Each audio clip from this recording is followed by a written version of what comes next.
And we are live. Praise the Lord. Great is the Lord and greatly to be praised. Sorry, guys, we are about 5 minutes late. I just wanted to, I apologize. Please accept my apologies.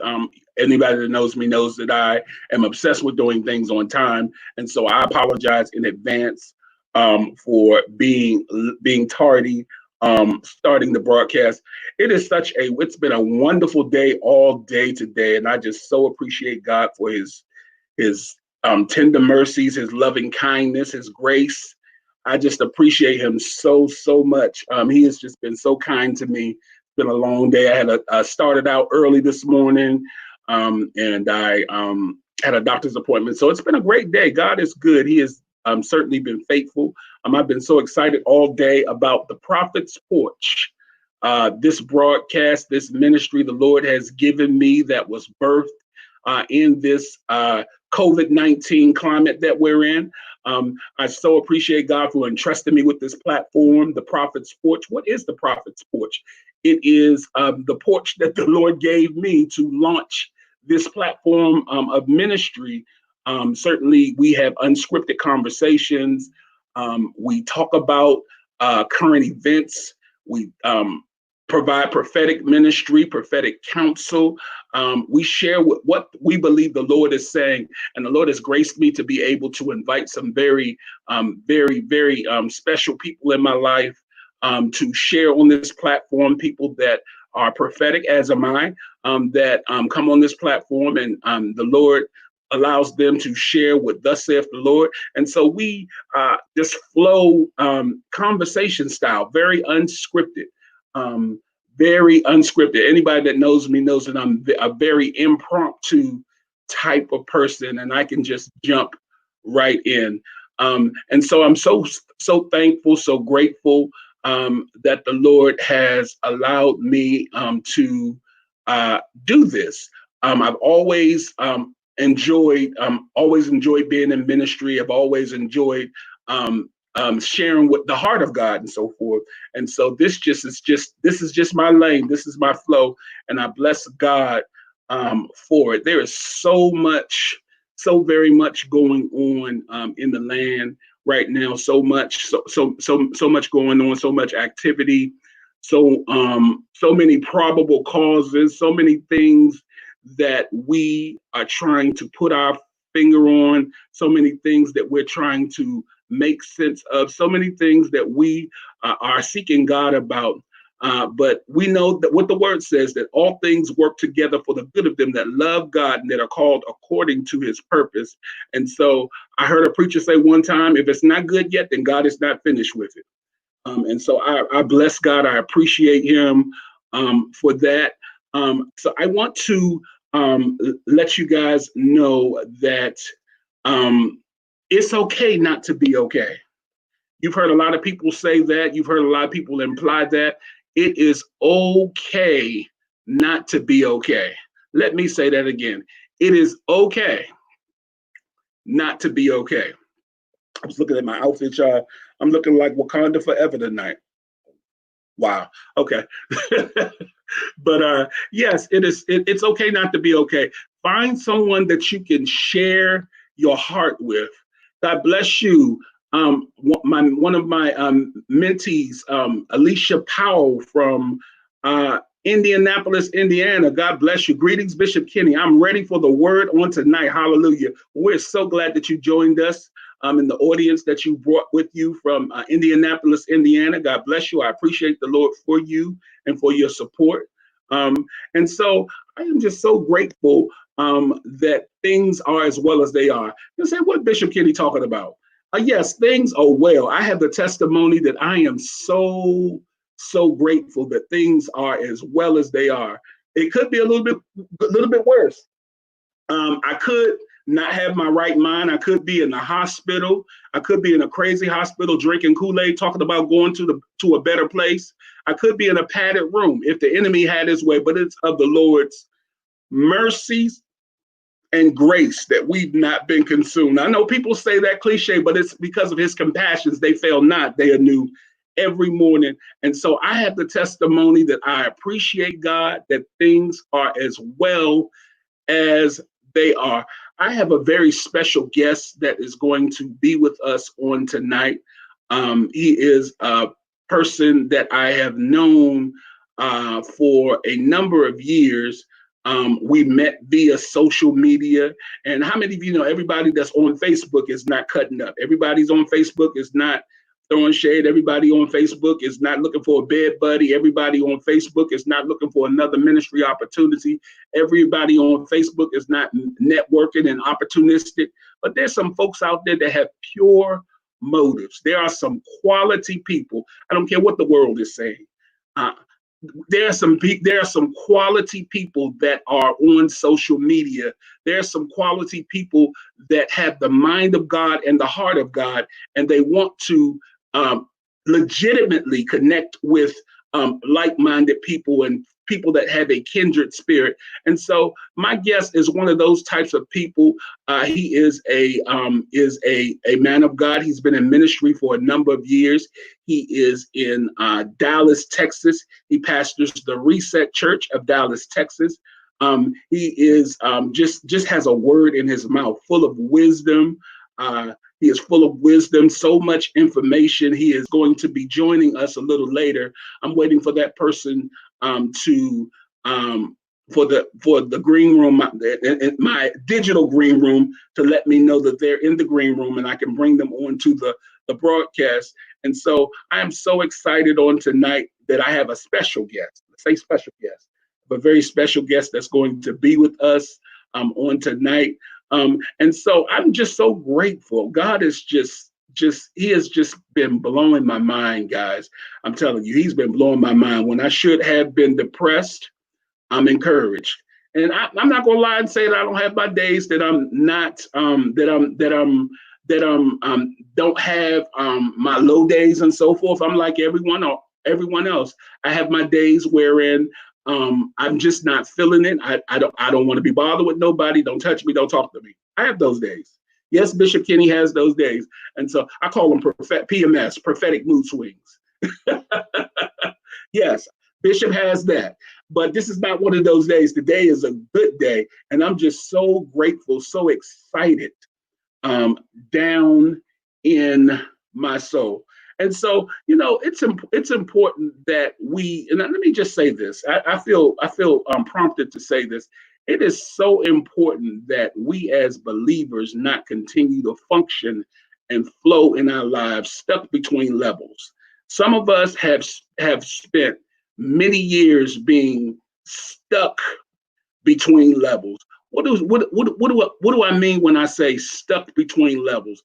I'm talking about stuck where God was and not where God is. Stuck because you haven't fully executed God's last instruction, so the door that was supposed to have been open has not yet opened for you. And so that's what I call being stuck between levels, because you are stuck in the previews of what God is doing. And we don't want to live our lives being stuck in the previews. We want to be right where God is, real time. How do we do that? We follow fully God's last instructions. Let me say that again. We have to follow fully God's last instructions. We can't afford to flow and function in disobedience. We can't afford to flow and function in partial obedience. We can't afford to flow and function in obedience our way, but we have to function and flow in obedience God's way. Somebody put in the comments area, obedience God's way. We have to do it God's way. I know we like to have our way. I know we think that we are more intelligent than God. I know we think that our way is going to get us there faster, but the truth of the matter is that God's way is the only way. And so I bless God that for those of you that have made up in your mind that you're going to be obedient no matter what, hell or high water, sink or swim, do or die, I'm going to obey God, and I don't care who don't like it. That's where I'm at. I'm going to obey God regardless of who likes it and who doesn't like it. Now, I know, sometimes obedience will create some enemies. Yes, ma'am. Yes, sir. Some of you go to churches that the pastor teaches you to obey God, and as soon as you obey God, there's a problem. Yeah, I said that. Bishop Kinney said that. You can share the live in their inbox. Oftentimes, sometimes we find ourselves getting caught up because God's timing doesn't match our leaders' timing. But as I indicated earlier on Facebook Live, I'm sorry, not on Facebook Live, but on my timeline, sometimes you have to, you can never go wrong. Thank you, Holy Ghost. You can never go wrong by obeying the voice of the Holy Spirit. Never go wrong. You will never mess up. You will never make a mistake by obeying the voice of the Holy Spirit. It is important that we divorce ourselves from some of these ideologies that we are, watch this, that we are waiting for someone to give us permission to be obedient. Let me say that again. It is so important that we not wait for permission to be obedient and obey God. We have to make sure that we have the green light from God in all that we do and say. It's important that we do that. That's a non-negotiable. It's too much riding on this season. It's too much that we have to get done. And so that's why we have to make up our mind that we're going to have a mindset of obedience. We have to have a mindset. It is a mindset. I'm going to obey God no matter what the cost is. I'm going to do what God said no matter what it costs me. I'm going to follow up and follow through on what God said, regardless of who threatens to walk away from me. We have to have that type of old folks used to call it oomph. We have to have that type of oomph down in our bellies. It's important that as we navigate life in this pandemic season or this pandemic climate that we are living in, we have to make sure that we are really willing to be repositioned for what God is about to do this new. We have to make sure that we are really willing, and we can't afford to do nothing half-hearted. God is not a halfway God. God doesn't halfway love us, so we cannot afford to do anything that is half-hearted. Half-hearted is not an option. You can't be halfway, and you have to be all in. Somebody put that in the comments. All in, all in, all in, all in. We have to be all in. And we also have to look at, in our relationships, and we're going to talk about this in a few minutes. We're going to talk about this in a few minutes. What is the motivation behind why we do what we do? Motivation is so important. Hear me, people of God. The motivation behind why we do what we do. What is your motivation? Motivation comes from the word motive. It's the reason why we act, why we move, why we make decisions in a certain way. And I know a lot of us are questioning the motivations of people as we watch television and we see people tearing up our cities, as we saw our president stand in front of a church that had been burnt down. The church wasn't even open, and we don't even know if he was holding a Bible or a Quran. We have to look at the motivations behind why. And all we can suspect is, all we can come up with, some of us, is probable cause why certain people do what they do. What's the energy behind why they do what they do? What is the spirit behind why they do what they do? And so it's important that we not flow from a place that our motivations have been contaminated.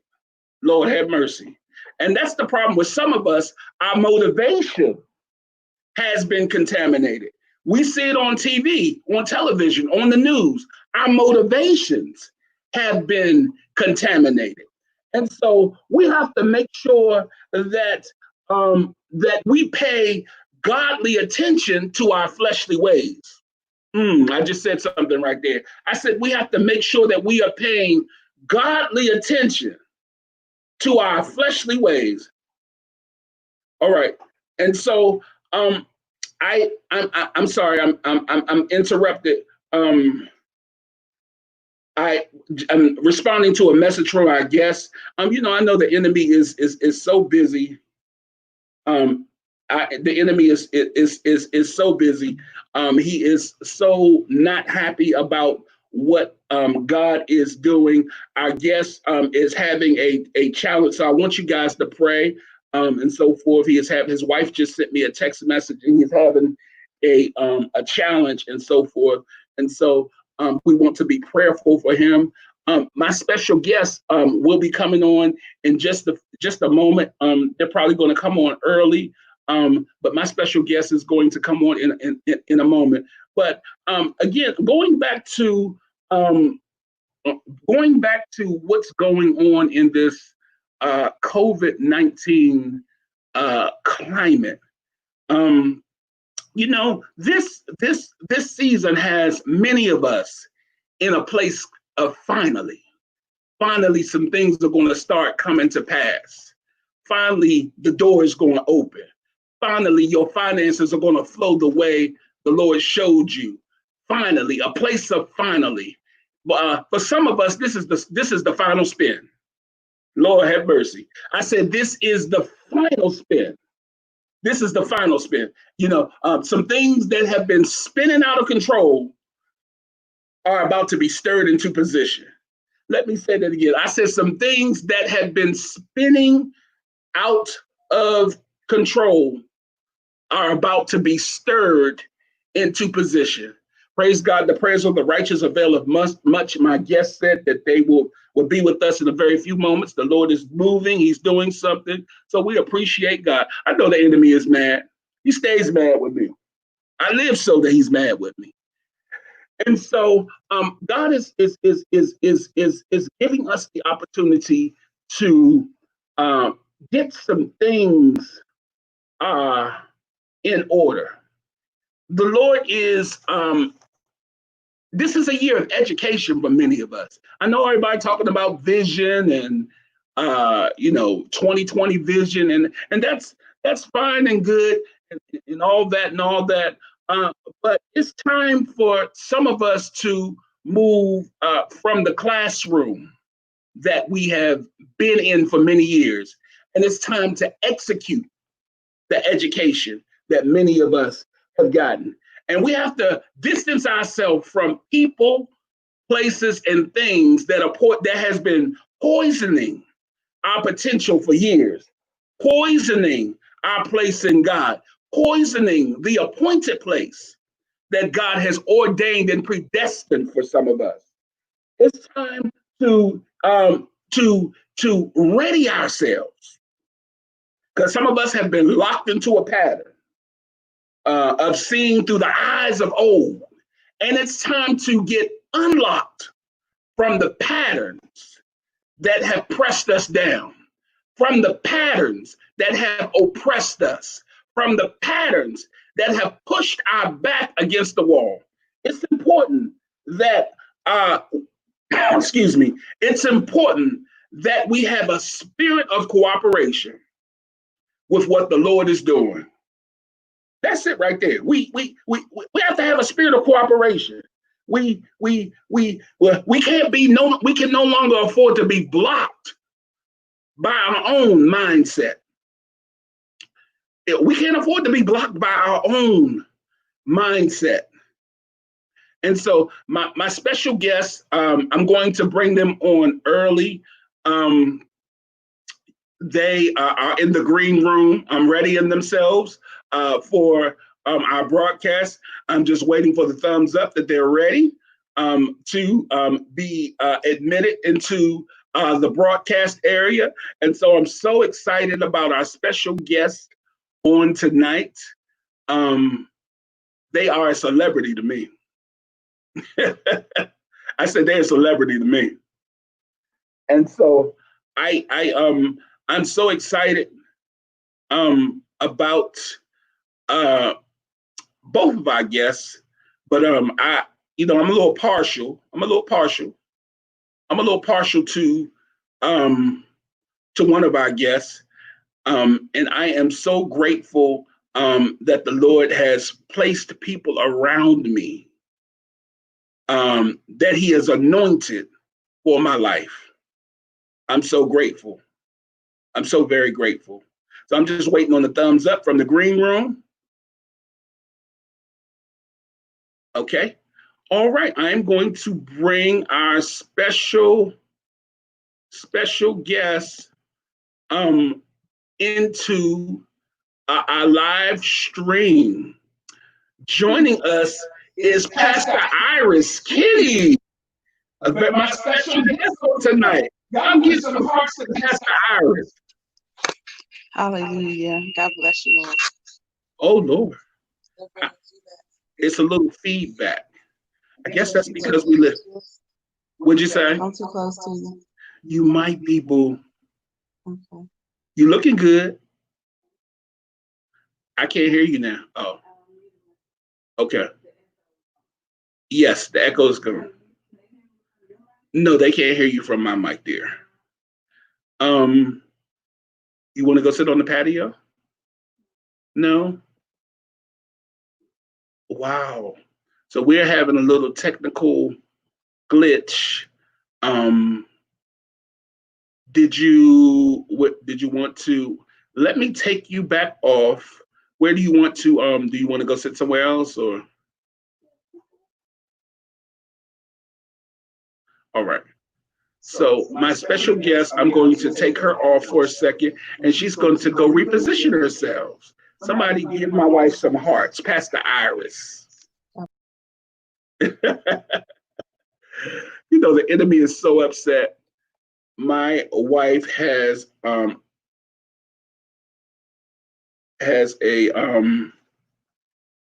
word in her mouth.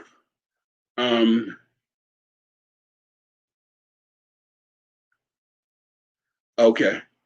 I'm doing a few things. I'm talking to my guests. That's one thing about live TV.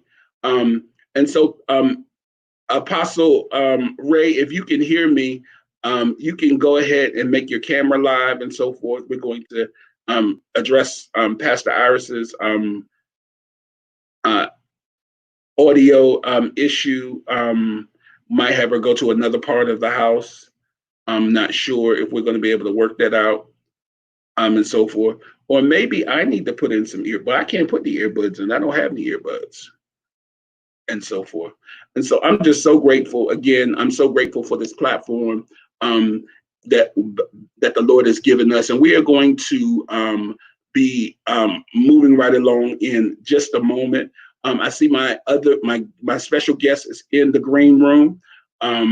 And so forth. He is a great man of God. Apostle Ray Williams is my special guest. Welcome to the Prophet's Porch, Apostle Ray Williams. Thank you, sir. God bless you, man of God. How are you? I am well. It has been quite a day. It's been an eventful day, but I am well. The enemy tried it, didn't he? Yeah, he tried it, man. He tried it. I tell you, he tried it. He tried it, but he won't triumph, will he? There you go. I like that. He tried it, but he won't triumph. Not at all. He will not triumph. Yeah. I'm so happy to have you with me on today. It is just such a treat to have you with us here on the Prophet's Porch.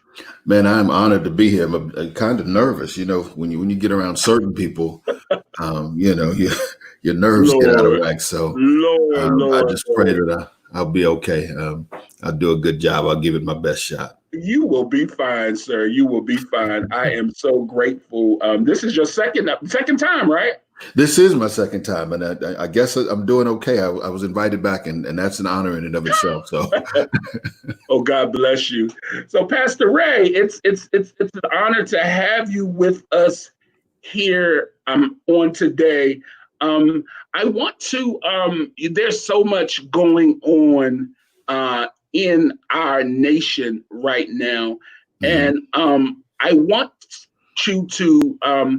First of all, tell us a little bit. I'll start right here. Tell us a little bit about Reset Church and your ministry and what the Lord is doing in Dallas, Texas.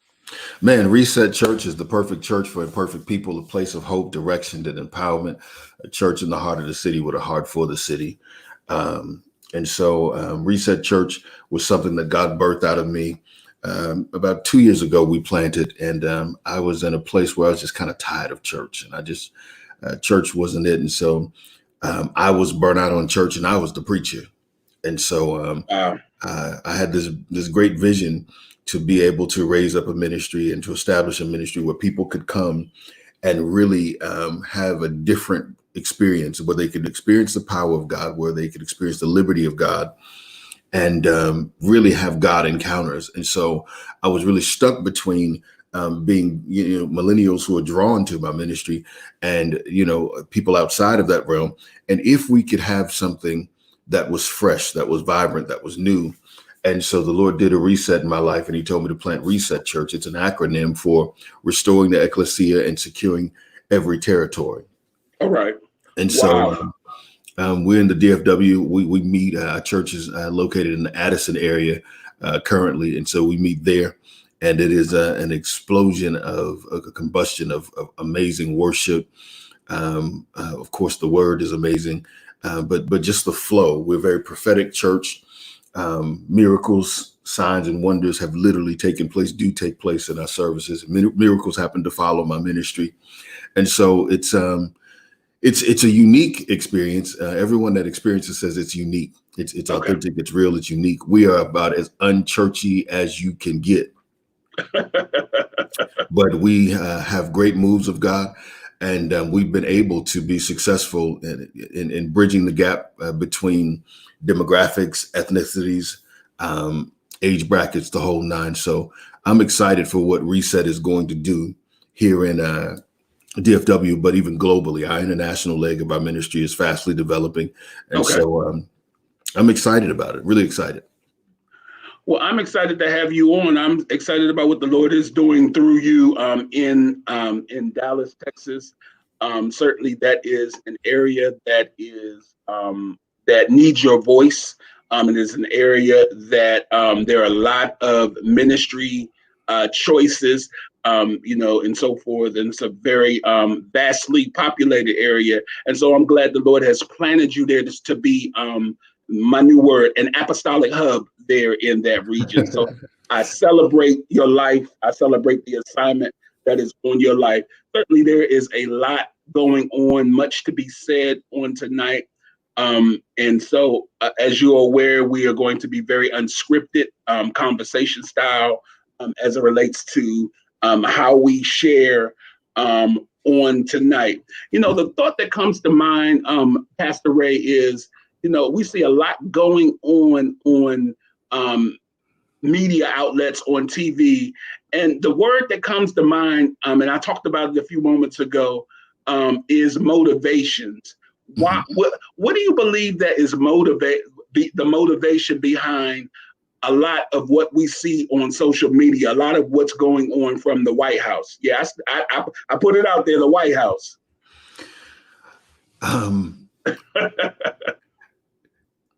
Ask your question again. I want to make sure I heard you correctly. So I wanted to hear your heart about what do you believe the motivations are behind people that are looting and doing naughty things on TV. Yes, they're upset. Yes, they're mad. And also the motivations behind, a lot of things that we see, nothing specific, but a lot of things we see coming out of the White House.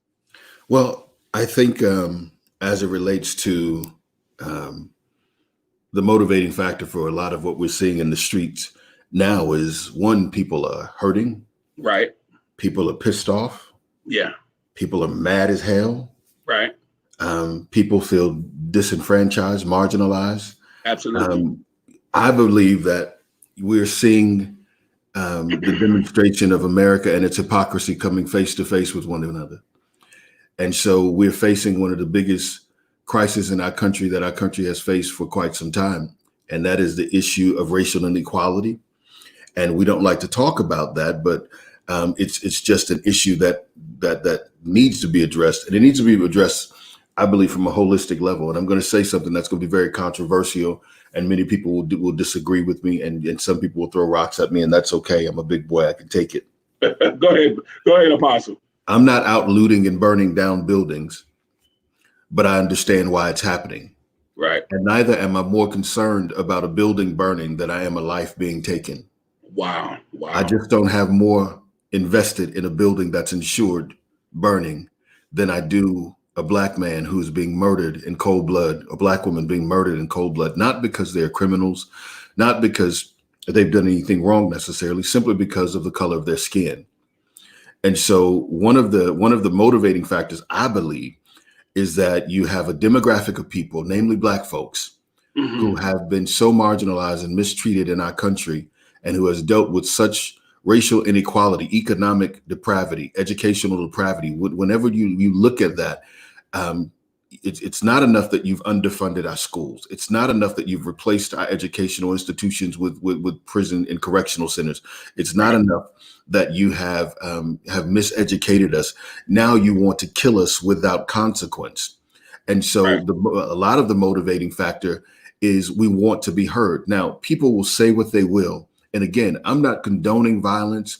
I'm not condoning looting, but I will say this much. We have the world's attention in a way that we never have before. Right. When we look at what happened with George Floyd was just the tip of the iceberg. But we all have to admit that George Floyd has gotten America's attention like no one else ever has, since the likes of Emmett Till. I was sharing with a group last night, and I said that was the most expensive murder that Minneapolis has ever had. My Lord. And so the world is hurting. People are hurting. People are frustrated, and they're frustrated, and they want to be heard. And so I believe part of that motivation is being heard. Now, there's a B part of that's being unwrapped now.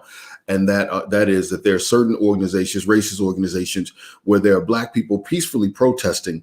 There are imposters who are coming and they're looting and they're starting the riots. And so that is, I believe, their motivation is to invoke a race riot or to paint African Americans in a light that is unfavorable, as if they could do that any more than we've already been painted. Now, as it relates from the White House, I just believe that the White House and what's happening in the White House is really God allowing us to come face to face with our own hypocrisy. We say we're the people, the party of God, but we have a leader that does the ungodly.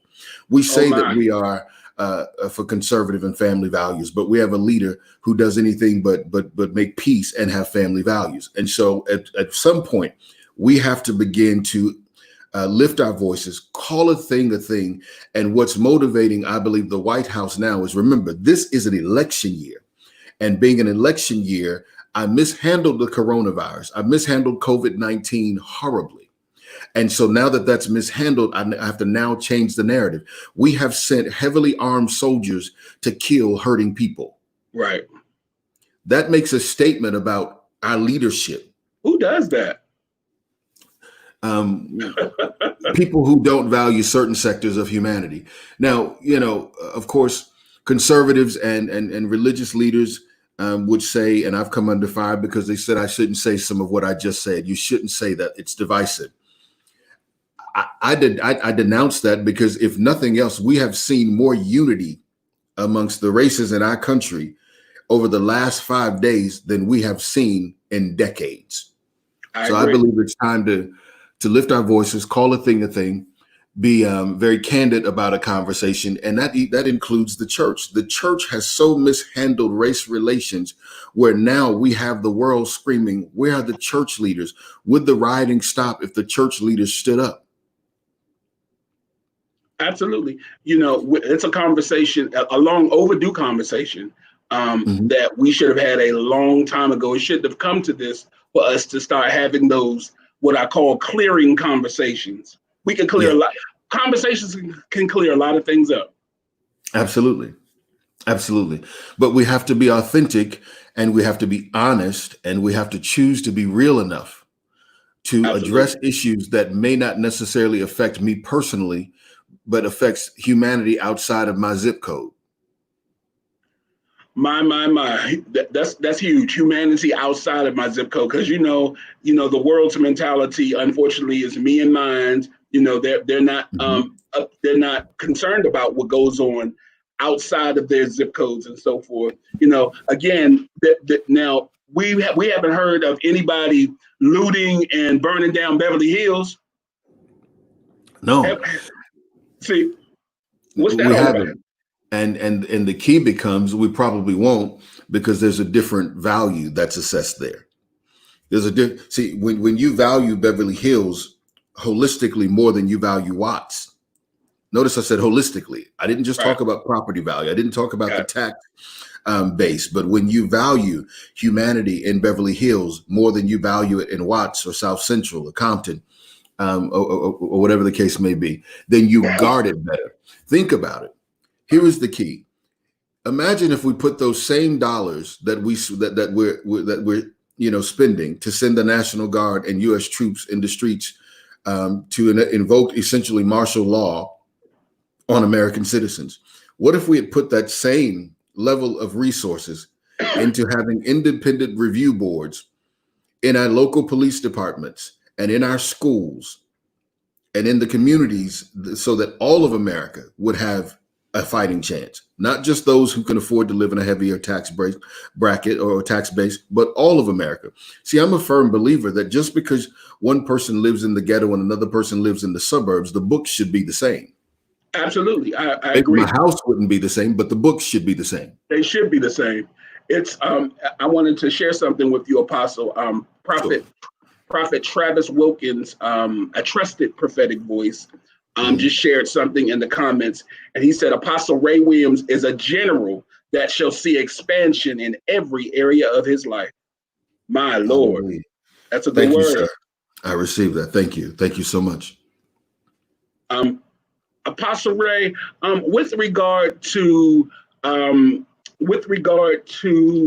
the current climate that we are living in, part of the church's response needs to be having conversations about racial equality and diversity and so forth. What are some other conversations that need to be had in the church?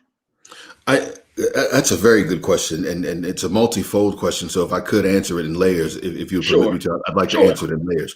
First, we need to have a conversation of race. Okay. That needs to be dealt with, because when you have a mega church with Caucasian leadership and no African Americans in positions of leadership where they have authority to make change and impact policy, that's nothing but modern day slavery. Absolutely. You can be on the worship team and you can be on the praise team, but you're not in any particular place of leadership where you can make a decision, where you can act policy, or you can come to be a part of the church, but the executive tier leadership, there's no representation that looks like you. Now, if we're to represent the kingdom of God, and if we are kingdom citizens, then we need to look like the kingdom and not like Jim Crow.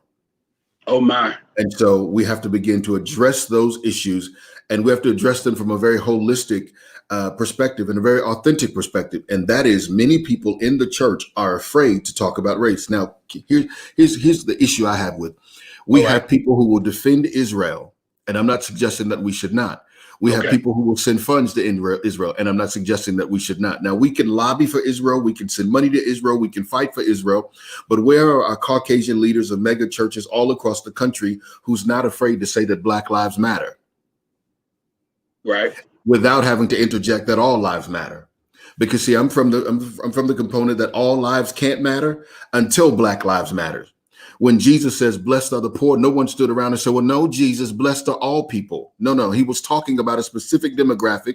He was addressing the ill of that particular people. How is it that we as a kingdom, we as the body of Christ, we as believers have not enough integrity to call a spade, to call a thing, and yet we vote this thing in and will not hold them accountable for the vote we gave? Wow. And so when you look at conservative America, when you look at the party of God and the party of family values, they say that they're pro-life, but they're not pro-life. They're pro-birth, because pro-life says that you care about my quality of life. You care about my quality of education. Being a pro-birther simply means that you don't want on your conscience an innocent baby dying, but you're not pro-life, you're pro-birth. And it's time now for us to address those issues. The other thing that we need to address is economics. I don't see how your church has $400 million in reserve and you have a $100 million budget, and your community still have children who go to bed hungry at night. I don't understand that. I don't understand how you have $100 million edifice and yet you have the wealth stored up, and yet you're not allowing the love of God and the outreach of your ministry I'm sorry. I don't get it. I don't get it. We need to begin to talk about that. We need to begin to talk about human decency, Right. because a lot of what we're seeing now is not just a black and white issue. It's a humanity issue. It's an issue of really valuing my fellow man. See, it's one thing for me to worship for you for 2 hours on Sunday, Right. in an atmosphere that's comfortable and air conditioned and, controlled. It's another thing for me to encounter you outside of that arena and then not fear you. Oh, wow. That's heavy. Because you're safe when we're in church, because we have a commonality, and that commonality is we worship the same God. But do we worship the same God for the same reasons, with the same heart, with the same reverence? And do we see each other with the same value? Well, and the answer is no. Outside of God's presence, we have nothing in common. Mm-hmm. We see that a lot outside of God. And that goes back to something I was thinking about. I've been thinking about, Apostle. The church has been stuck into an old pattern, an old mindset for a very long time. And the truth of the matter is many of our leaders don't know how to get unstuck. Well, that's not true, because here's the key. They're not stuck in other areas of their lives. Okay. See, there's big business in being stuck. It's called, I could still be lazy and unaccountable for the leadership role that I've assumed. Wow. Okay. And so now, granted, there are some people who are just stuck and don't know how to do better. But here's the thing. If you're stuck as a leader, step down. Because why would you want people to follow you when you don't have enough capacity to recognize that you're stuck and reach out to resources to become unstuck? This is why you're a leader. Leadership is about vision. It's about forward thought. Leadership is about being who you are. If you're stuck, and don't get me wrong, sometimes in your humanity, you can be stuck. Right. But there's no need to stay stuck. Some of us are stuck because we don't have the courage to address the issues that need to be addressed so that we can take the church forward. Right. And I think it goes back to identity. It does. It does. It does. And, and not being able to move the vision any further is what is contaminating many visions that haven't moved any further. I think when you talk about vision, the travesty is this, Bishop, and that is we have a lot of people who are in leadership who don't have a vision. They never had a vision. They had an assignment. Okay. And that assignment was to pastor the church. See, I believe that if you're going to, if you're a visionary, you have a vision before you get a title. Okay. And said vision controls what you do and what you don't do. And then you have some people who may have a vision, but they may not be equipped to properly propagate said vision. But I think we have to go back to, are some of us really visionaries? You may be a great preacher, but you may not be a visionary. It's possible to be an amazing preacher and not a good leader. It's possible to be a great preacher and not have broad vision. Intellectually you can eisegete and eisegetically appropriate the scriptures, but you may or may not be a leader. You may or may not be a visionary. And so I think it goes to identity. Some of us are dealing with spiritual mismatches. Like we have so many apostles in the body of Christ today. I'm wondering where are the pastors? Because now it's about rank and file. And when you look at rank and when you understand that the fivefold ministry was never really about rank, one ranking over the other, it really had to do with function. And so my identity had more to do with function and the role that I am to play. And so we have this mixed match of identity where if I'm the apostle and you're the bishop, then which one of us pull rank over the other?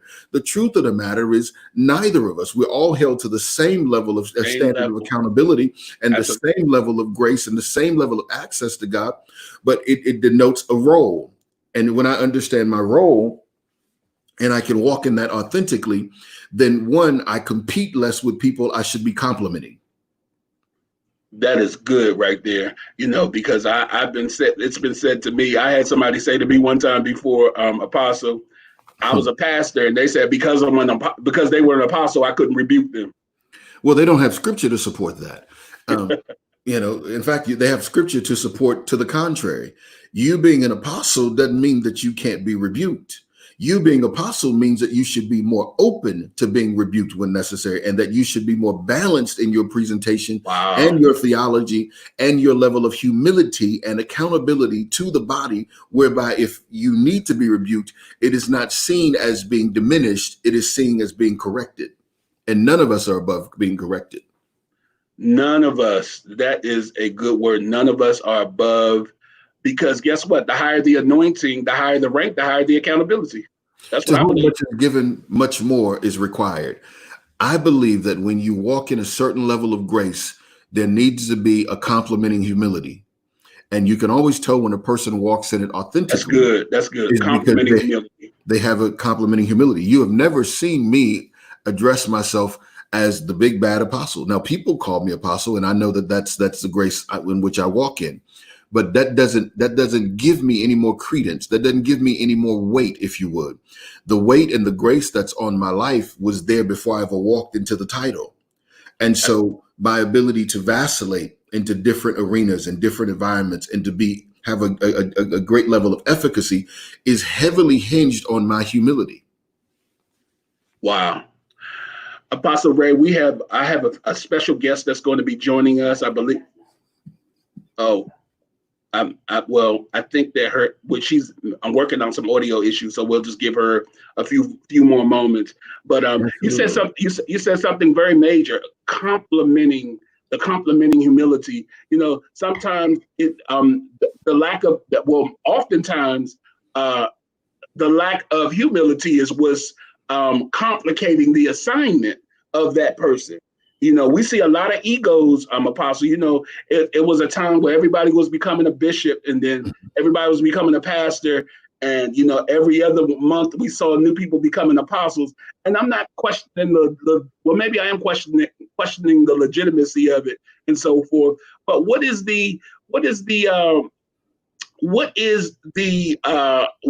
how do we gauge who's ready and who's not? Because we have a lot of folks telling others that, hey, guess what? You're not anointed to do that. You haven't been in ministry long enough to be an apostle.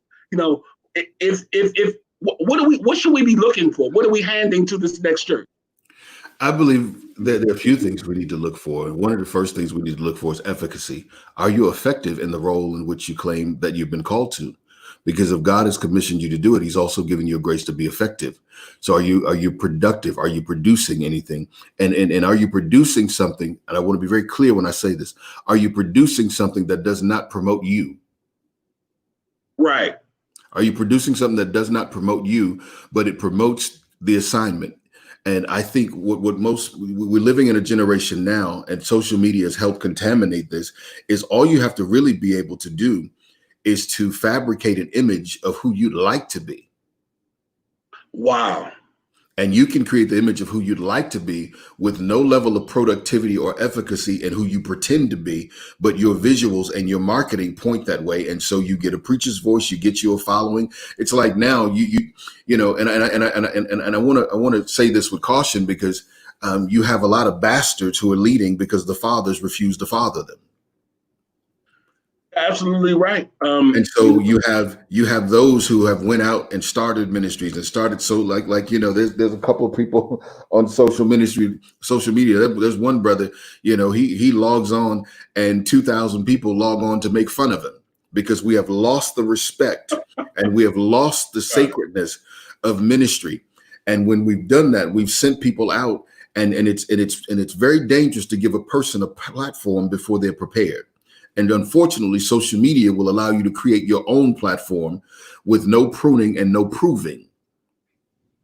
And Absolutely. That in and of itself can be extremely damaging. And we have to be very careful with that.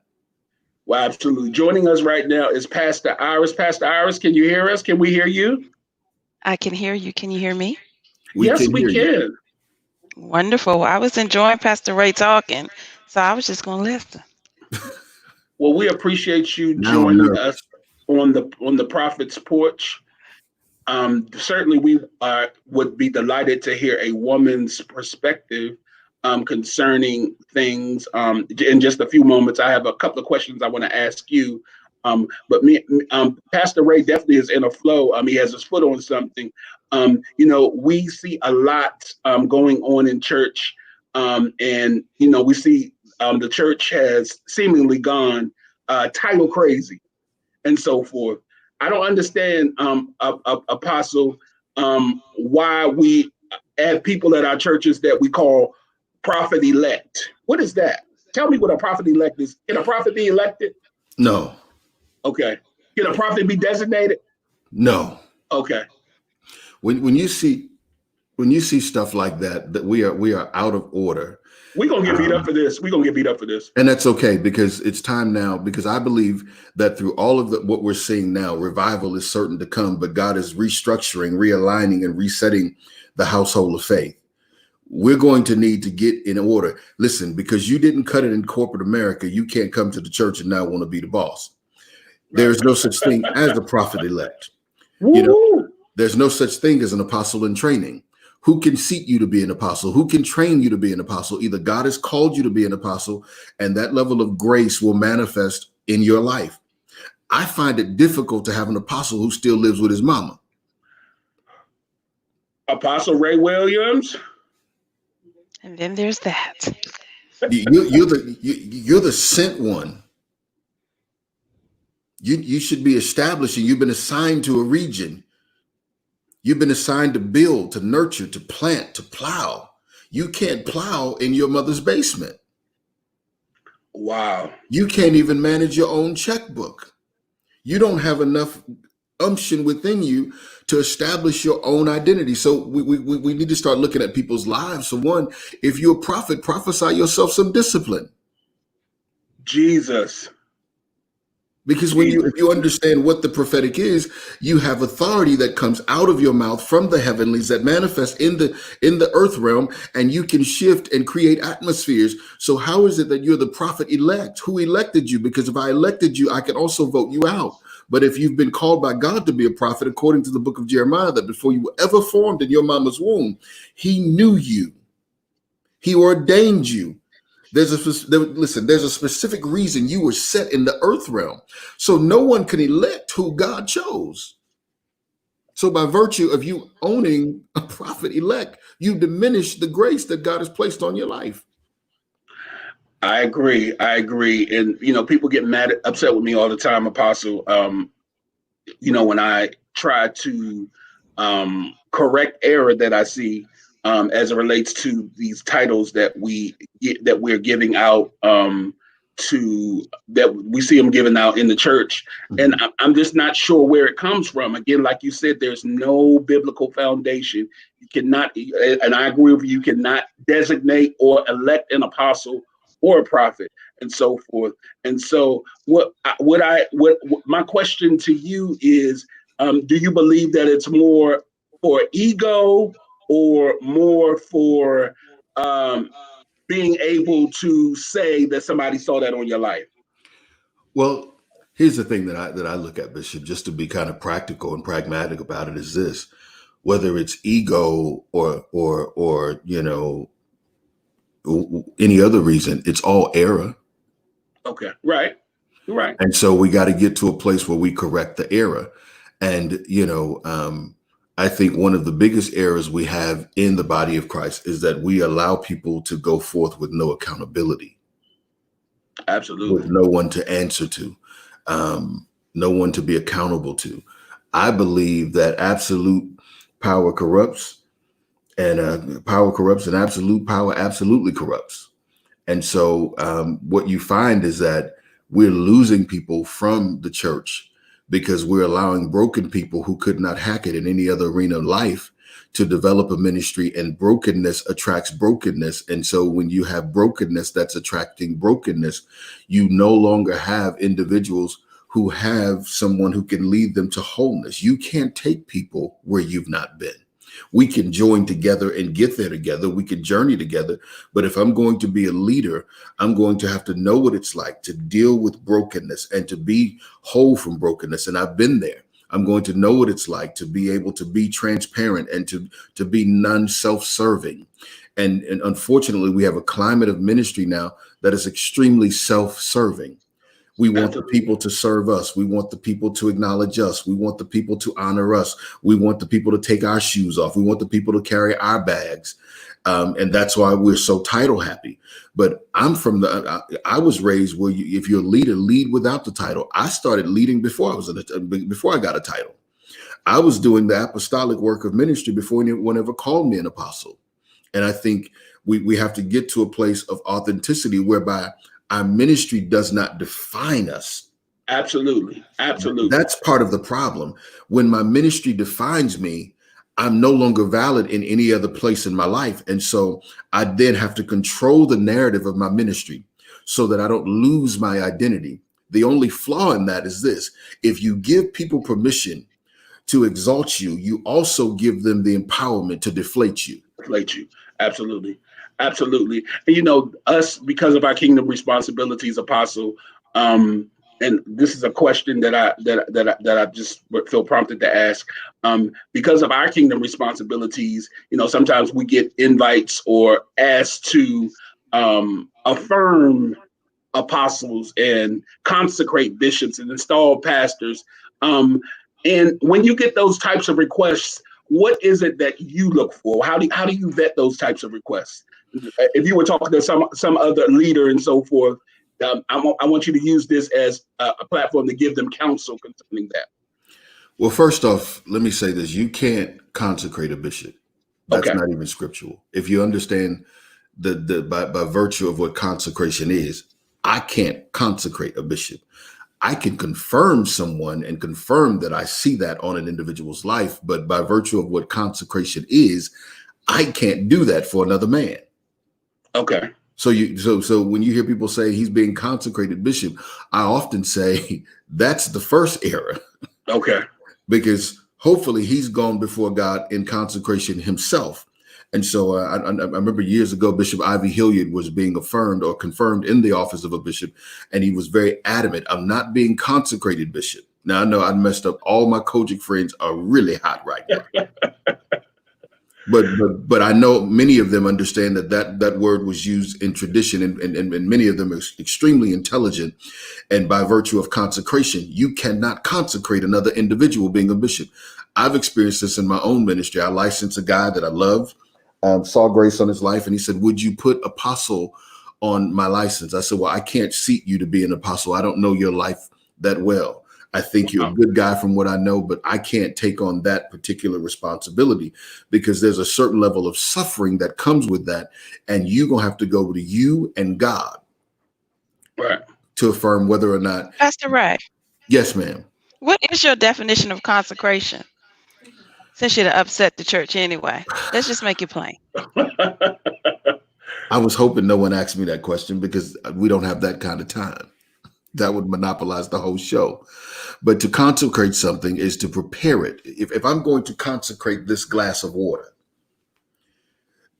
Ivory cannot consecrate what I want to drink. But I must render myself, and I must submit myself and prepare myself to be used by God and to be used for the glory and the assignment of God. Avery Kinney can't do that for me. That's something that I must do for myself. You follow me? It's what I submit to God. It's what I offer to God. It's what I break and I crush and I allow God to break, to strip, and to get on the threshing floor. So if Bishop Kinney, what he could do was confirm me in the office of a bishop, but he could not consecrate me. So whenever I prepare something for the use of God, that's an internal mechanism that submits itself externally. It's a change agent. And so change is an internal mechanism that people get to encounter externally, but it all happens internally first. When I change, you get to see the aftermath of my change based on what I do. But the change first happens internally. And so when I'm preparing to be used of the Lord, I'm not calling someone else and asking them to fast and to pray and to denounce and to tear down. But I must then be honest enough and authentic enough to go within myself and say, I need to break this because I'm nasty. I need to break this because I'm mean. I need to surrender this because it's a hidden place. I need to be more diligent here because God requires more of me in this capacity. I need to assess whether or not I've taken on the burden of what God has assigned, and whether or not I am equipping myself and rendering myself holistically for God to use me. Absolutely. I can't put the burden of that and the expense of that on someone else. And I could keep going because there's so much more to it, but I think you get my point. I do get your point. But let me ask you this, Bishop, may I ask him something? Absolutely. Okay. I didn't want to be out of order now. I did just want to ask you, Pastor Ray, I know you're laughing at me. I'm scared now. Do you think, don't get scared. We're just talking on the prophet's porch. All right. So do you think that the church at large is just maybe interchanging the vocabulary or the semantics and what they actually mean to say? Is they're confirming and not consecrating? And that's a possibility. Yes, that's a possibility. But here is the thing. We have to be equally as concerned about accuracy and authenticity and identity. What you call a thing is what a thing may produce. Wow. Okay. So there's certain terms I shouldn't use interchangeably. There's certain terms that I need to be very specific with, because could I be opening a person up to a level of warfare that they're oblivious to? Wow. And could I be propagating ignorance and misinformation that will be regurgitated to the masses?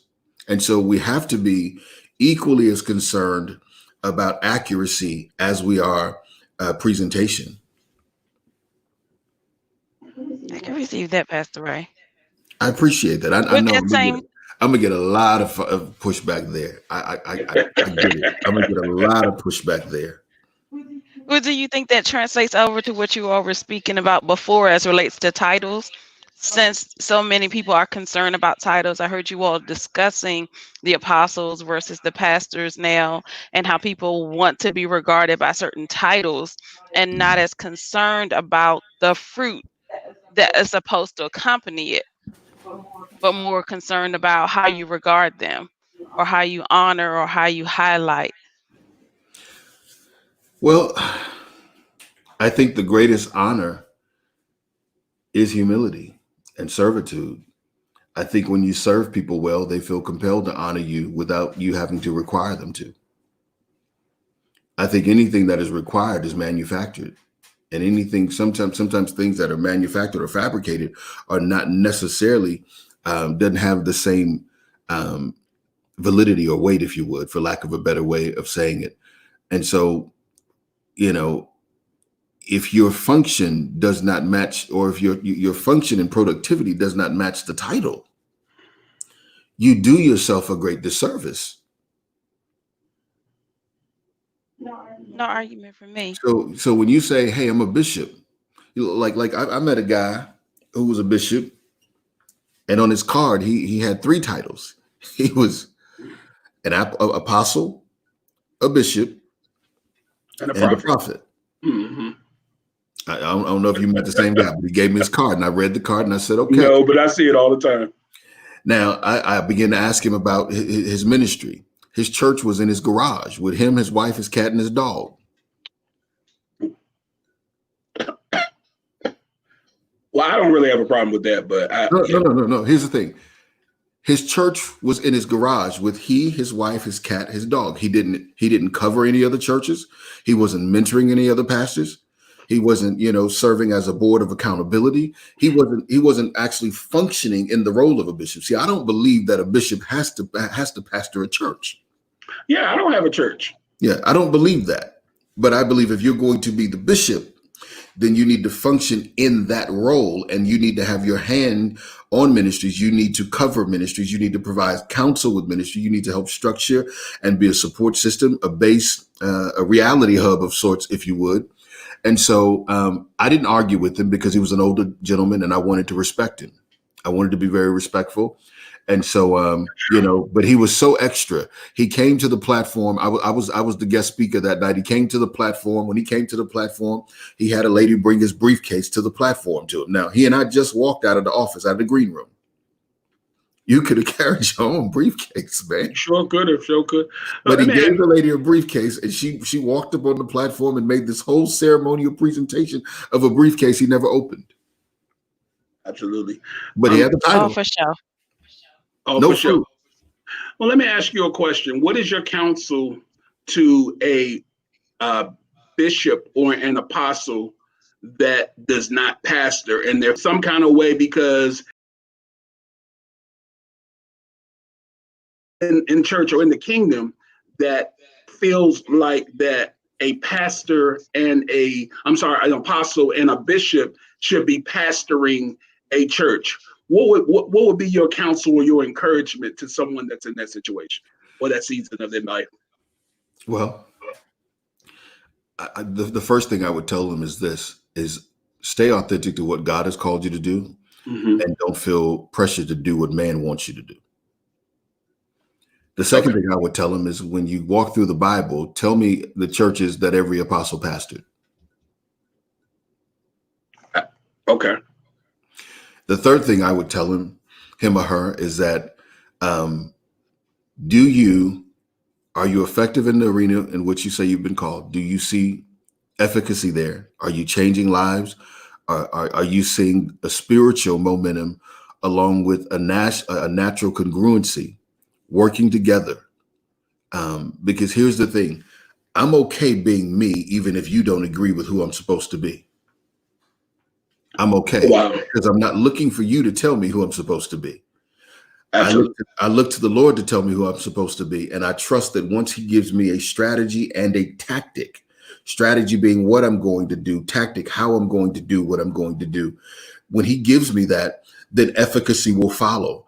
The Bible says that he confirms his word with signs and wonders to follow. Or do signs follow you? Do wonders follow you? Is God confirming it? Can people see the hand of God on it?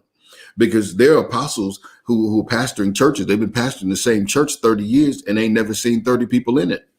Wow. Is there a way for them to judge efficacy? Wow. Well, numbers, and we know numbers don't denote success in ministry. Absolutely. And I want to say that numbers don't denote success. I will be honest. But here's what I also want to say is this. Anything healthy grows. Right. I agree. So even if you there should be some type of alignment with your assignment. Something should be being produced. There should be something should grow. Something should be evolving. Are the 30 people evolving in such a way where they're producing in your church, in your ministry, whereby it's so evident that people are wondering how a church that size is being as effective in the community as you're being, how a church that size is seeing the type of miracles that you're seeing? Are those families growing? Are those individuals reproducing after their own kind? Anything healthy grows. The only place that we celebrate stagnant and stillness is in the church, because we will misappropriate scripture and say, well, 2 or 3 are gathered, there he'll be in the midst. But anything healthy grows. If you put a plant and it's healthy, it grows. You get a puppy, it's healthy, it grows. You get a baby, it's healthy, it grows. Anything healthy, we should see some level of growth. I'm not saying that everyone's going to pastor a mega church, because I don't think every mega church is healthy. Let me just say that. Right. I don't think every mega church is healthy, and I don't think every storefront is sick. I think some people can only do the mega because they've been to the storefront. Well, we have a skewed view as the church, I believe, of what a healthy church is and what a healthy church is not. I think that we put a lot of things that God never said on what is healthy and what is not healthy. Yeah. And I think, oh God, how can I say this? Just say it, Apostle. No, I can't just say it. I can't just say it. If I just say it, it's gonna come out. Look, you on the prophet's porch. You in protective custody. So hey, look. I think what we should be asking ourselves is, as a church, why don't we do a better job at putting metrics in place that will tell us if we're successful or not? Well, there are people. How do we measure the impact? You have people that really don't want to know if they're successful. They don't want metrics. They're threatened by metrics. Yeah, metrics are intimidating to some people because if you're not measuring up in a particular arena, if you're not balanced, then you take that personal as opposed to taking it as an opportunity to be refined. Absolutely. Absolutely. So Apostle, if I you're teach taking a words out series, my mouth now, so I just can listen to you. I'm sorry, if I teach a series on financial faithfulness and financial fruitfulness, and I don't see the offering increase, then clearly I wasn't effective. Right.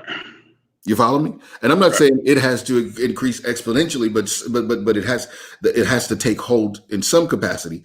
If I set a metric whereby we want to say grow our church 25% over the next year, then what metrics are in place? Like I said to someone the other day that my church had grown 12% during the pandemic. Right. And the person said to me, "How could you possibly know that?" She didn't mean any harm. She was legitimately asking, "How could you possibly know that?" I said, "Well, people join via the stream, and we have a CMS system where we keep metrics, where we know when a person joined, where we can gauge when's the last time this person's been active. We have digital management system that this person engages, where I can look and say, okay, it's been 4 months since this person's given us any type of engagement." Those metrics are important because as a leader, it tells me if I'm effective in propagating the message that I'm hoping to send. The issue becomes if I don't have a valid message. Without a vision, the people perish. Well, without the people, the vision will perish. And so there needs to be metrics in place that tell me how effective I am in propagating my vision in such a way where I know we should either stop doing this, refine how we're doing this, or go back to God and say, give us a better way to do it. But we need metrics. And unfortunately, there are a lot of ministries operating without metrics because metrics, like you said, Bishop, to a lot of people are intimidating. They don't want to know that they're not effective.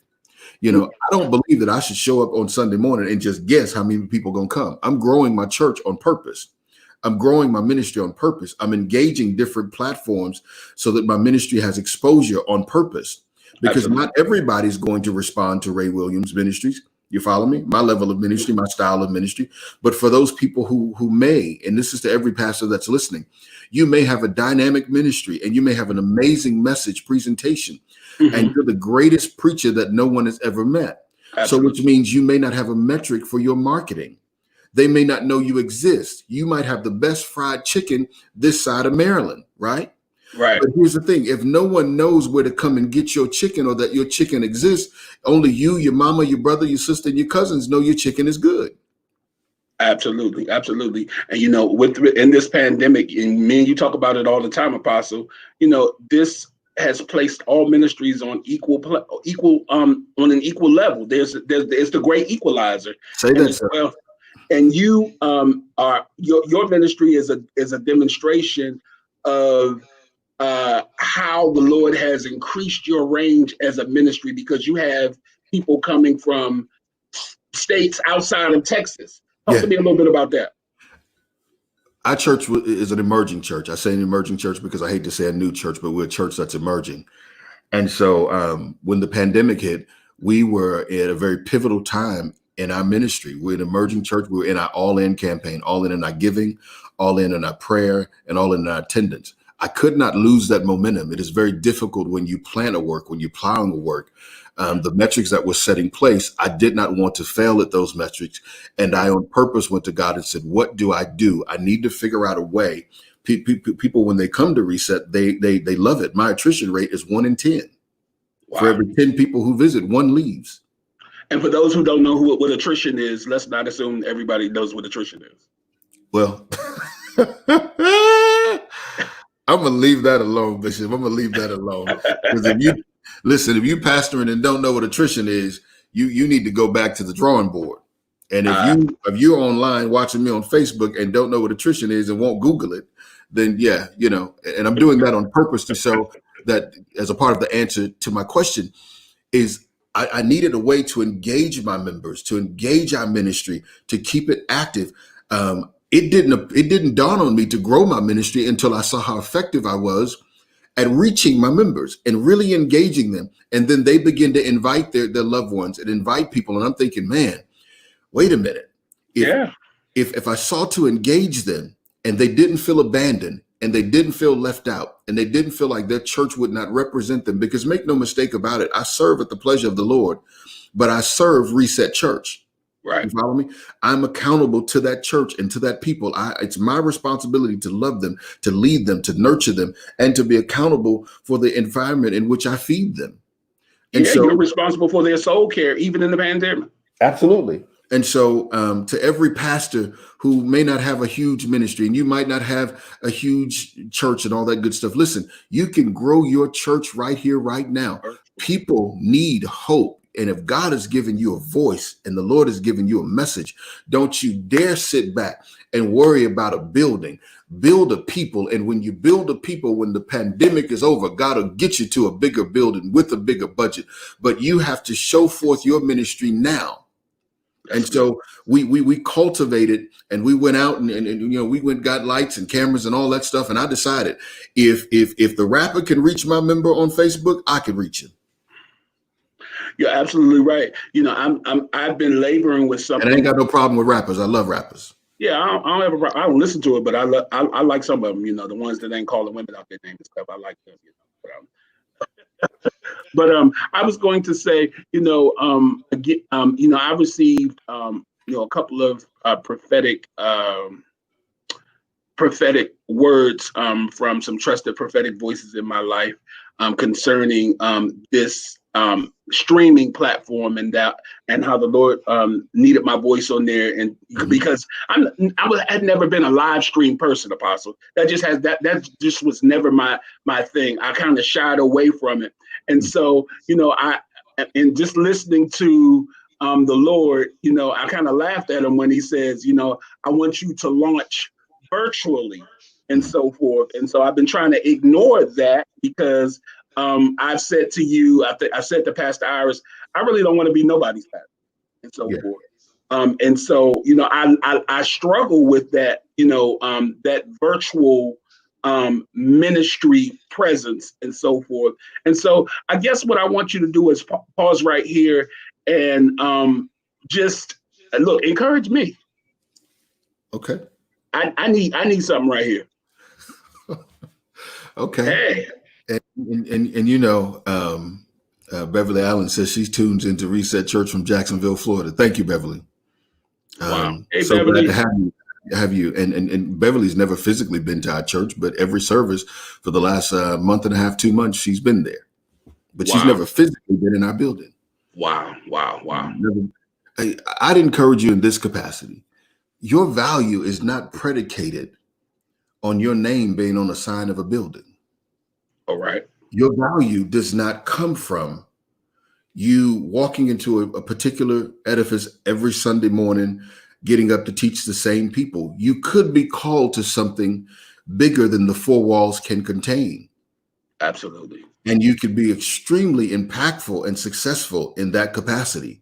And so you cannot allow the enemy to diminish your value or your confidence in this season, because what I've gotten is, to a certain degree, your confidence has been wounded.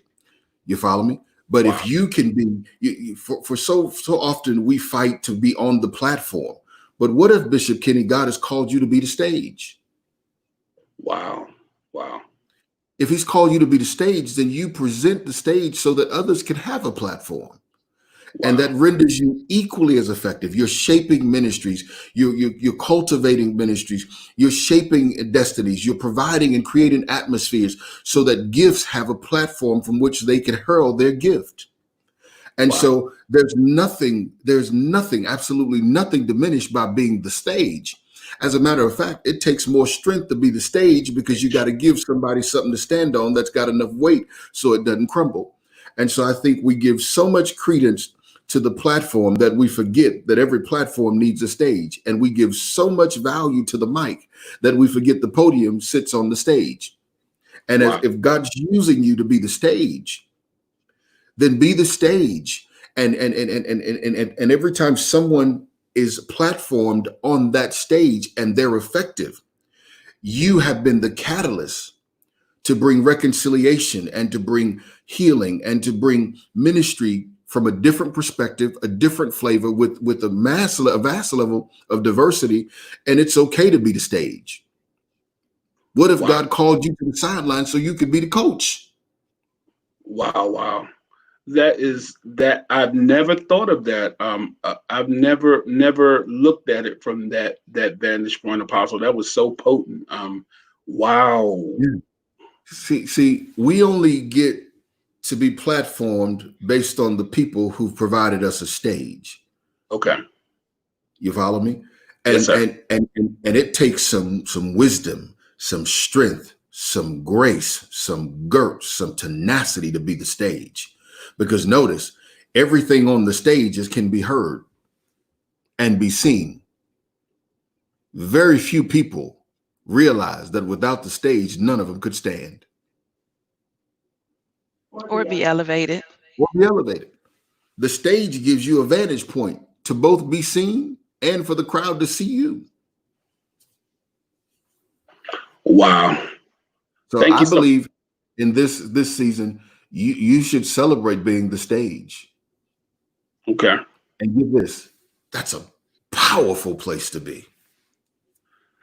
Wow. I didn't realize how Powerful place. how powerful that is. When you've done, been in ministry, what this year probably be this year. Well, I think this year is 25 years, and you've been on the road for so long. Having pastored for 11 years, in the DC area and so forth, and I kind of have coined myself as a pastor at large because I help a lot of different churches.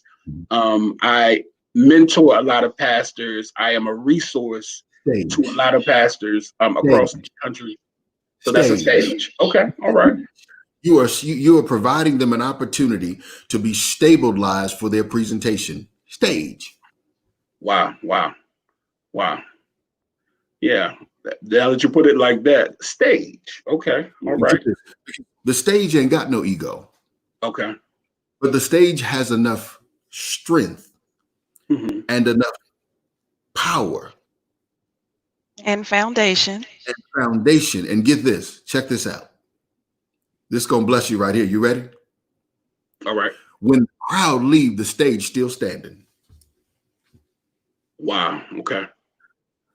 The next wave coming gonna need the stage because they can't present without the stage. So the stage has staying power, dispensation through dispensation, season through season. The stage outlives fads, the whole nine, because everybody, in order for you to do whatever it is you're gonna do, you're gonna need to be on the stage. When you go to particular venues, they don't move the stage. The stage is unmovable, always abounding in the work of the Lord. You adjust your ministry to fit the dimensions of the stage. Wow. Apostle, my sister, Apostle Jill Maddox from New York, she said the stage doesn't have ego. Exactly. I just said that. The stage doesn't have any ego. Yeah. The stage doesn't need ego. Can I tell you why the stage don't need ego? Why, Apostle? It's the stage secure. has nothing to prove. It's secure. The stage realizes its position. It realizes its purpose. It realizes its identity. And I don't need to have an ego. As a matter of fact, sometimes the stage is covered, but everything that's on it could not exist without it. Wow. And it's secure. Mm-hmm. And that is an uncommon assignment. I believe it's more common than we think. I just believe that there's not enough glory in it for people to have value for it. And so they mistreat and reject stages because they're chasing a platform. Wow. You said something a few minutes ago that I want to call attention to. You shared, and you and I share I'm very transparent with you. That's the relationship we have. And you had ministered to me that my confidence had been wounded. And that is a very true statement. And I'll share with you, and I don't mind sharing with this audience on this platform why my confidence had been wounded. I shared with you some things that transpired in 2019 that I felt like were a huge wasted season, a waste of time, and so forth. And I felt like I had been feeling like I am what's the word, that I had lost time, or I'd been behind, out of schedules. Thank you, Jesus. Out of schedule, or off schedule, because of time invested in something that I probably shouldn't have invested my time in. And so that's the thing, that is the one thing that had wounded my confidence as of recent. Yeah, it's one thing to fail. It's another thing to be set up to fail by not properly being set up. Okay. Wow. It's one thing to squander resources. It's another thing to be set up with no resources. Wow. It's one thing to misappropriate or mishandle an opportunity. It's another thing to be misappropriated and placed in something that's not an opportunity or a good fit for you. Okay. People tell me what they believe my ministry should be all the time. You should be on TV, and you should be doing this, and you should be doing this. And while I may not, disagree with all of that, I have to look at time, and I have to look at what is befitting for me. Years ago, a guy offered me a particular ministry, and I told him, I said, that's not my calling. That's not my grace. I think you'd be great at it. I said, well, I'm glad you think so, but I'm telling you, that's not my grace. I would ruin my life. I would ruin my marriage. My children would not have the father that I need to be. And sir, that sounds like a good opportunity for someone who is graced for that. Wow. I had to learn very early on what I'm not called to. Okay. Case in point, I'm not called to missions. I'm called to evangelize them after you build the village. Wow. So if you want to go to a third world country and build a village, I'm not called to that portion of it, but I am called to evangelize. I tell people I have an apostolic anointing with a strong prophetic gifting, a pastoral assignment, and an evangelistic message presentation. I know exactly who I am. And I tell anybody, if you're in ministry and you cannot describe your function and your role, then you may need to regroup. It doesn't mean that you're not gifted. It doesn't mean that you're not anointed, but you need to be certain with who you are. And so I'm not called to missions. Now, my wife has a passion for missions. Right. She loves it. The thought of missions gives me a headache. So what I do, I partner with a church who is very passionate about missions, and I think the guy had come to our house to do some kind of painting or something, and he discerned we were believers, and I said, well, brother, y'all into missions? He said, yeah, and we got 3 people who can't afford to go. So what I did, I said, well, how much does it cost? It costs a few $1,000s. I said, well, let me sponsor a couple of people to go. Wow. I'll pay for it. He said, are you serious? I said, yeah. I'm not called to missions, but that doesn't mean that I'm not going, that I'm going to, hinder the mission. But that's just not what I'm called to. I can support that. You follow me? And so me understanding that, I didn't go on the trip and make everybody else miserable and complaining about the mosquitoes and complaining because they ain't got 5-star restaurants and we got to sleep in the hut with no AC and just being a killjoy. I understood my role. No expensive furniture. That has always been my, as talking about mission, I've always had this fear and phobia of traveling internationally, Apostle, because I always felt like it would be just the time if I went over to Africa and they start fighting and they try to eat me or something. I enjoyed preaching and traveling abroad. It has really blessed my life. It really has. It has opened my eyes. I am as free, and I'll say this and hope people don't take it the wrong way. I'm as free as I am in ministry and in life because I was able to go off and travel the globe to see ministry. And most people in ministry are not as free as I am. I'm totally free from religion. I'm totally free from tradition. That don't bother me if you're traditional.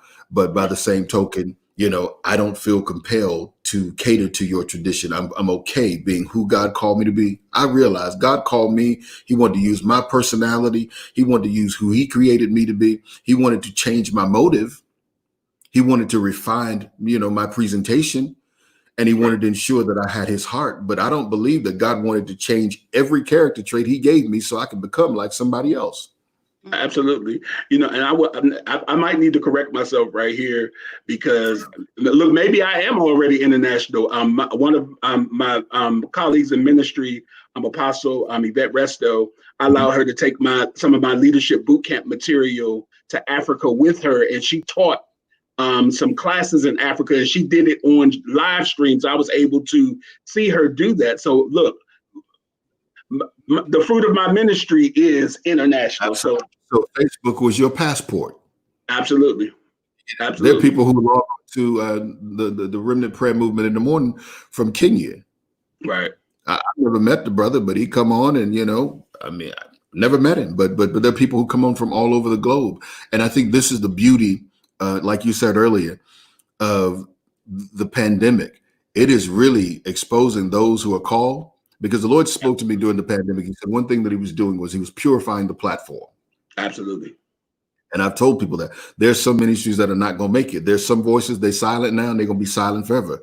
God came to purify the platform, and he said that he wanted to raise up authentic prophetic voices, and he wanted to clear the clutter.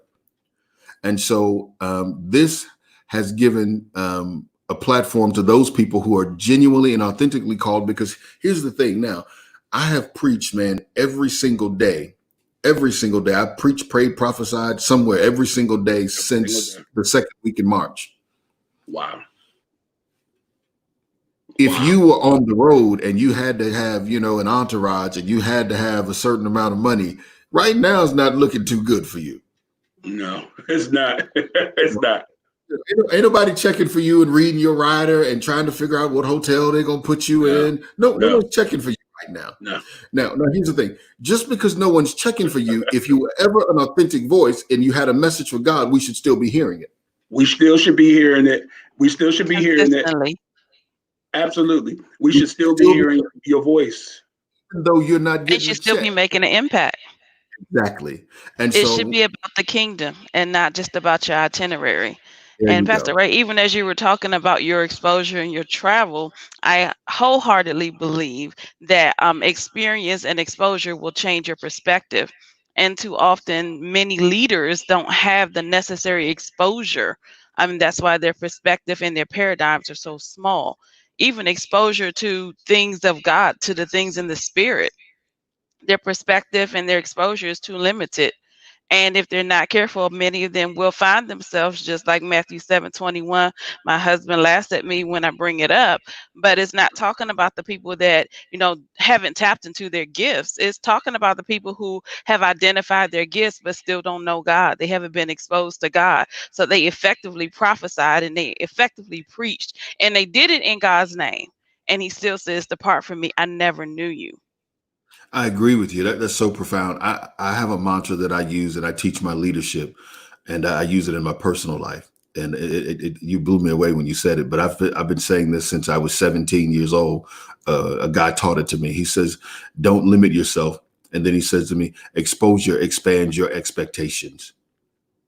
Say that again, Pastor. Exposure expands your expectations. Okay. Most people can't expect more because they haven't been exposed to the fact that there is more. Like some people are good inside their denomination. Wow.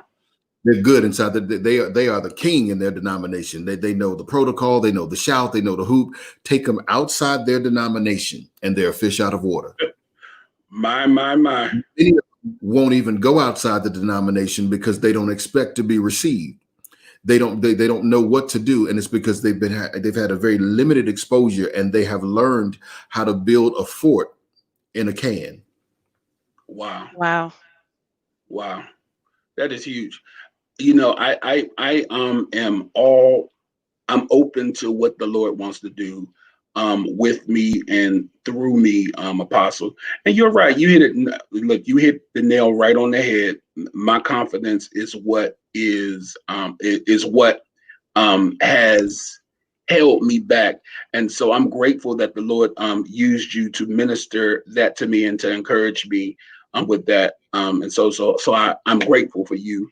Wow. And Bishop, I'm sure that you're not the only person that has struggled with their confidence, but whether it's leader or laity, people just need to get clear on what God is saying for you to do and not be swayed by the persuasion or the perception of others. Because when you get in the vein and you become obedient to what God has told you to do, you make the needed impact. And I'll tell you something draw else. what you need. I struggled with confidence I'm sorry, Pastor Iris. I struggled with confidence for years because the church will put you in a place where you will question your confidence. Right. And I'll tell you something else. Depending on where you were reared in church, they frown on confidence. They call that arrogance. Yeah. Yeah. You're not humble enough. I had an older preacher tell me one time, I went to him for mentorship, and I told him, I said, listen, I need some direction. I need some mentorship. Just really was willing to submit myself to him. I was at a place in my life where I really needed direction, and I figured, man, it's an older man of wisdom. He can help me. The brother looked at me and said, your confidence scares me. Your confidence makes me uncomfortable. You're way too confident. Oh, wow. And That I just sat sounds there. like the spirit of insecurity to me. Exactly. I sat there broken, and then I realized, so you're insecure that my gift would be attractive to the people. Wow. Sir, my confidence is wounded, which is why I'm telling you, I want to be fathered. I want you to take me under your wing and show me. I'm willing to submit. He says, well, what should we call you? I said, you ain't got to call me nothing. You can call me Ray. I don't need a title. I don't need to preach. I'm not here for that. What I want is for you as a man of God. What I desire is to really just groom me and to mentor me. I need some wisdom. I need some direction. I'm hurting. And I was in such a bad way. And I told him, I said, I don't want to tear up my marriage. I don't want to tear up my house. I don't want to kill my ministry. So I want to submit and be groomed and be prepared. And, once he figured out that, okay, this guy's kind of charismatic. Right. I later realized, he's like, yeah, we got to get him out of here. Because he assumed through his own insecurity that I was there with ill motives. And I'm thinking, no, I had just moved to the city. I didn't even have an agenda. I didn't know enough about the city to know what an agenda could be. I simply wanted to be nurtured and to be protected and fathered. So and I think that's what we're seeing, a lack of fathering. And because here's the thing, this is why we're seeing a lot of what we're seeing in ministry. The fathers would rather die with the baton in their hand before they pass him to the son.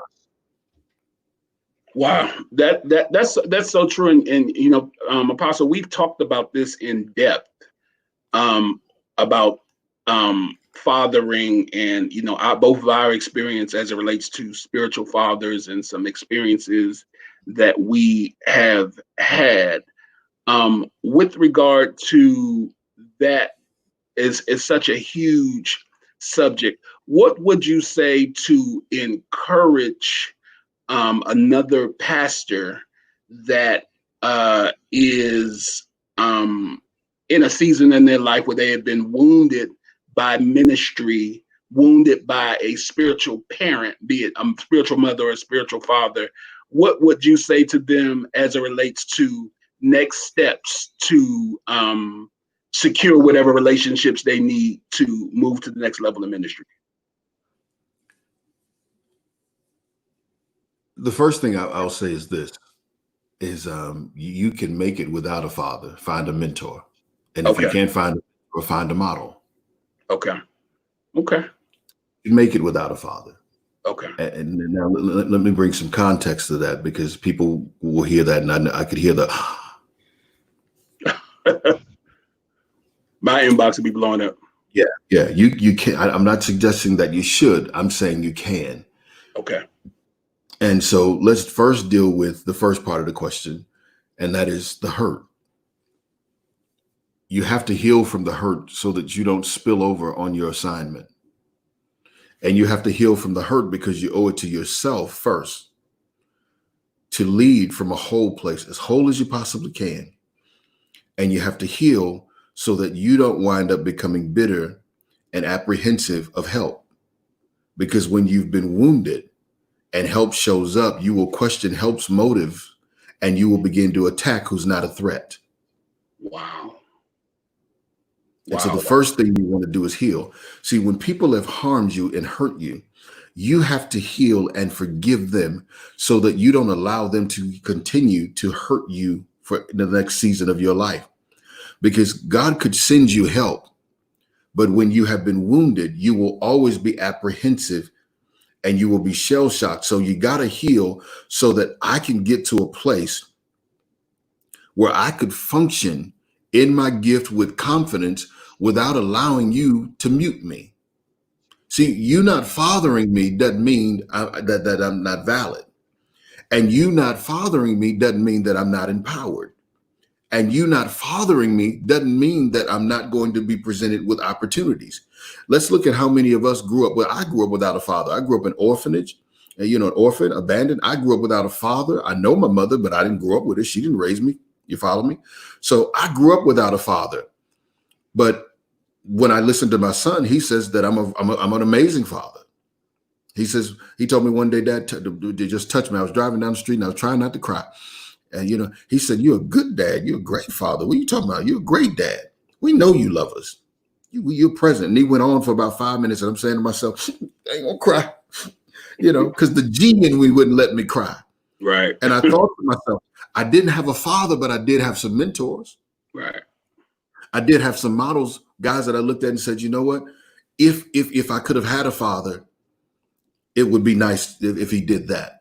And so you got to first heal, and then you got to seek help.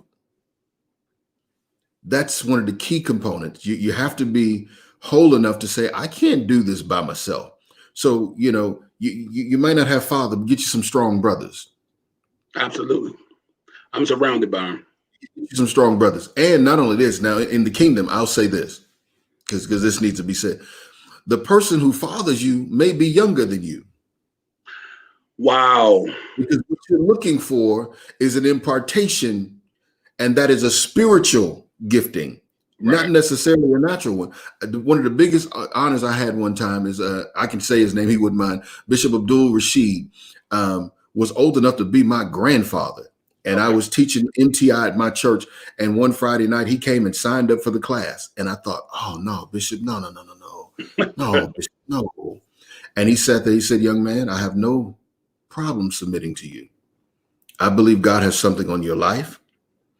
I admire your ministry, and I see things in your ministry that I would love to see in mine.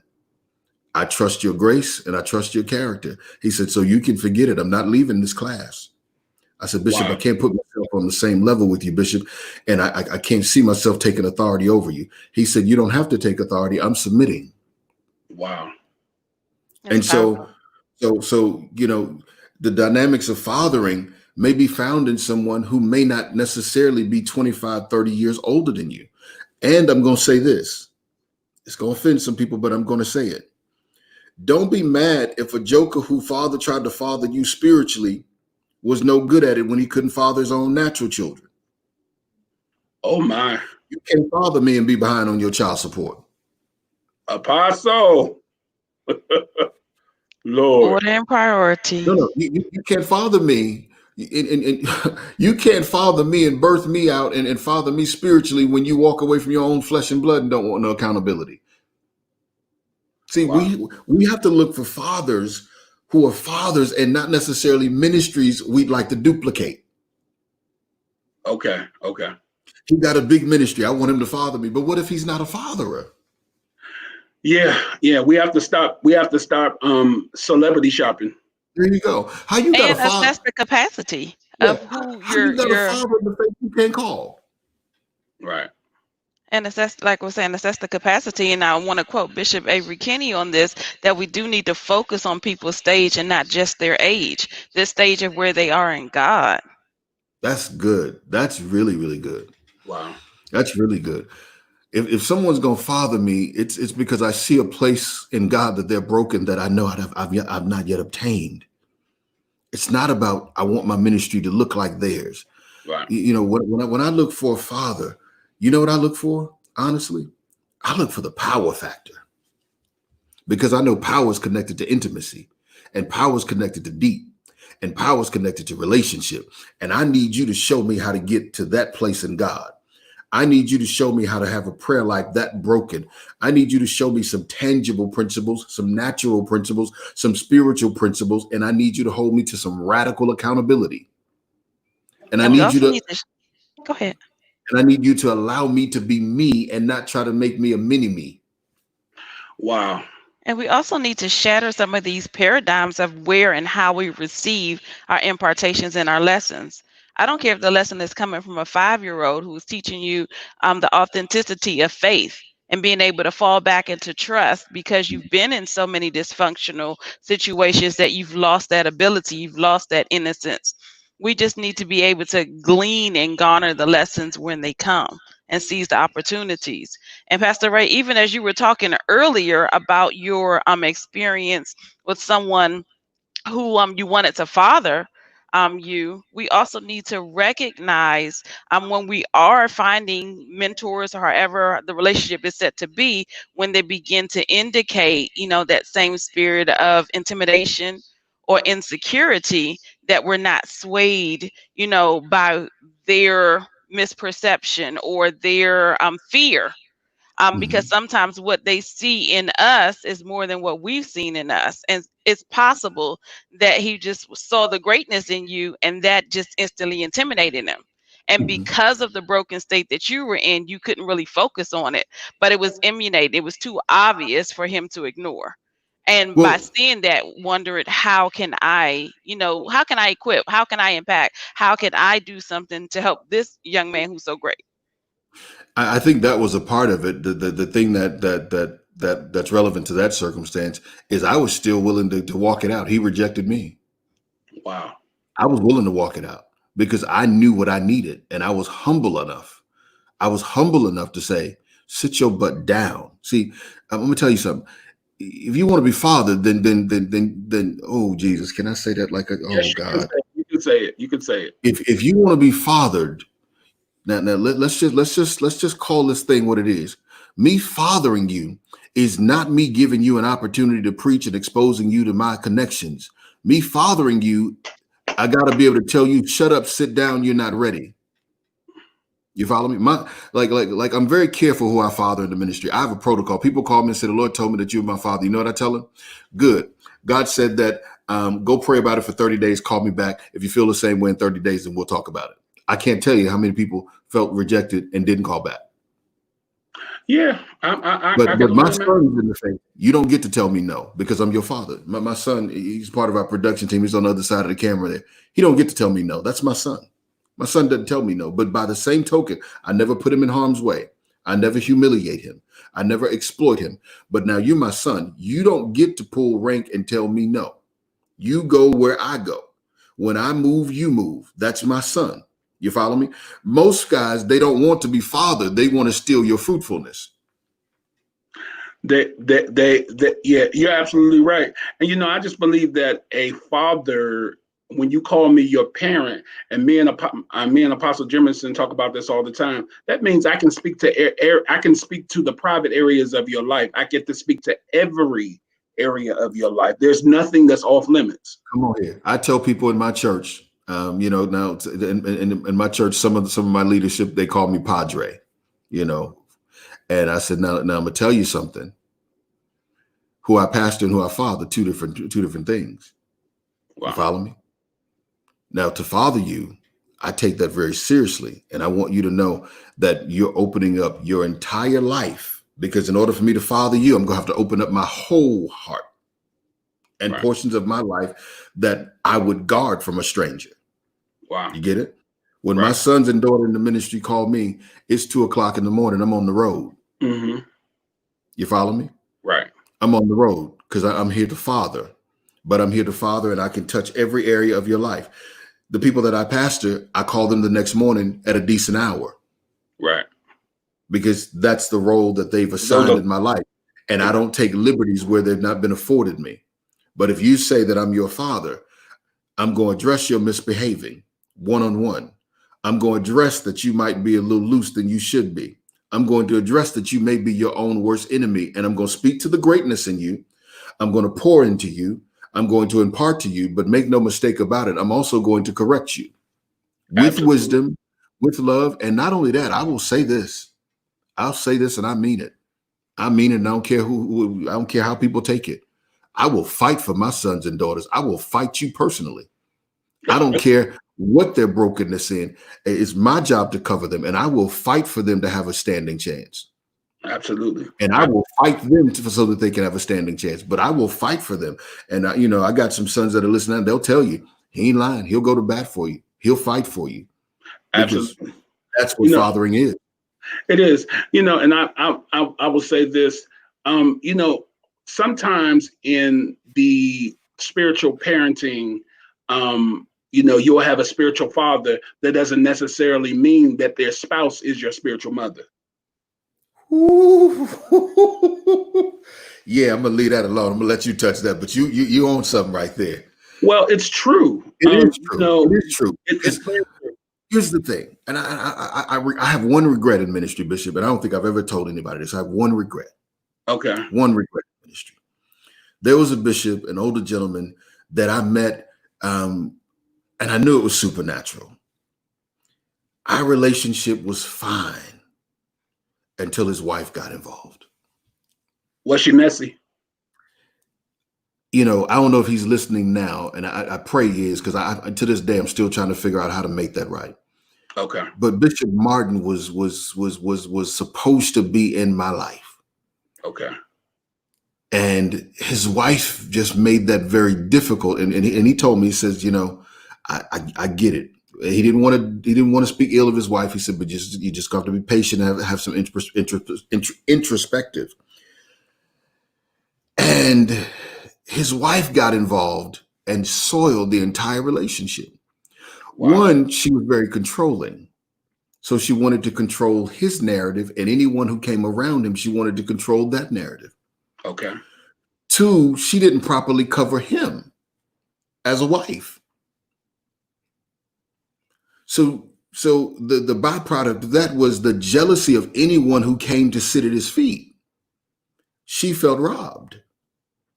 And her insecurity really robbed that relationship. And based on that frustration, I walked away from that relationship, not because he had done anything, because he had not. He had gone to some great lengths to protect me. And, I didn't know it at the time, but he was absolutely right. And he and I probably would still be in fellowship, but his wife was the issue. And at the time I was so young, I didn't get that, okay, this ain't my spiritual mother. Because I didn't have an Avery Kinney back then to tell me. I thought it was both come one, come all. No, I mean, again, I've had people in my life to call me their spiritual father, and they would call Iris their spiritual mother, but Iris never felt any connection. She didn't feel that towards them. And I kind of found myself, because I didn't know any better, trying to force that and I don't know, maybe I made Pastor Iris feel like something was wrong with her because she wasn't feeling it. And one thing about Pastor Iris, she is not a phony. When she's not feeling something, she's not feeling it. Pastor Iris. Bishop Kinney. Yeah. Don't we know it? I'm not going to start, but yeah, don't we know it? Pastor Iris, you want to say something? About spiritual mothers and daughters? What's been your experience with spiritual mothers? I haven't really had any. Okay. I had the experience of, everybody that you were spiritual parents for by default, I just kind of came with the package. And most of them didn't engage at all. Many of the relationships, there was no communication. There was no exchange. There was no impartation, no example. So it was just by title. Coretta Scott King said something in an interview before she died, and I think it's apropos for what we're discussing. The guy interviewing her, the person interviewing her said, you're married to such a dynamic person, such a very prolific man. Why didn't we see you be more visible in the civil rights movement? Why didn't we see you be more active? What about your destiny? What was your calling to the movement? And so she says, well, I met Martin in the movement. She said, but I believe my destiny was to be married to Martin. My destiny was not to compete with visibility, but my destiny was to be married to Martin and to empower Martin and to create space for Martin to become what God was calling him to be.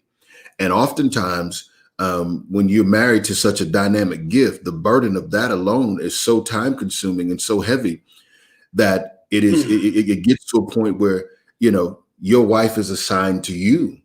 Right. And a lot of times it's better if the wife is disconnected because she can see the wolves a bit quicker. Come on. You follow me? Because when you want my husband to father you, but you won't speak to me, That's a red flag. Mm. When you want to call my husband father, and when you honor him by virtue of your love and honor for him, you don't honor who he loves and honors. That's a red flag. Wow. Because even though you may not, and get this, how do you want him to father you and won't engage me when you don't get him without me? And what I mean by that is this: you get the capacity and level of man you get based on the woman he lays down with. Who do you think is praying for him, covering him, interceding for him, empowering him, correcting him, admonishing him, and nurturing him when you bite him? And and nurturing him. And so I think sometimes it's more effective, like I had a couple tell me they were my spiritual parents. I said, I don't even know y'all. And they said it in front of people, so I responded in front of people, and they both sat there looking stupid. I said, I don't even know y'all. I've seen y'all twice. I don't know you. You're my spiritual father. I don't even know your middle name, man. You didn't say that, Apostle, did you? Of course I did, because here's the thing. There's this trait now where if you're young in ministry, the older people, we're gonna claim you as a son. No, you're not. No, you're not. No, you're not. Oh my. Nope, not gonna do that. That's not what we're gonna do, because I don't know you well enough to know that you are infused with the DNA and the RNA that I need for my destiny.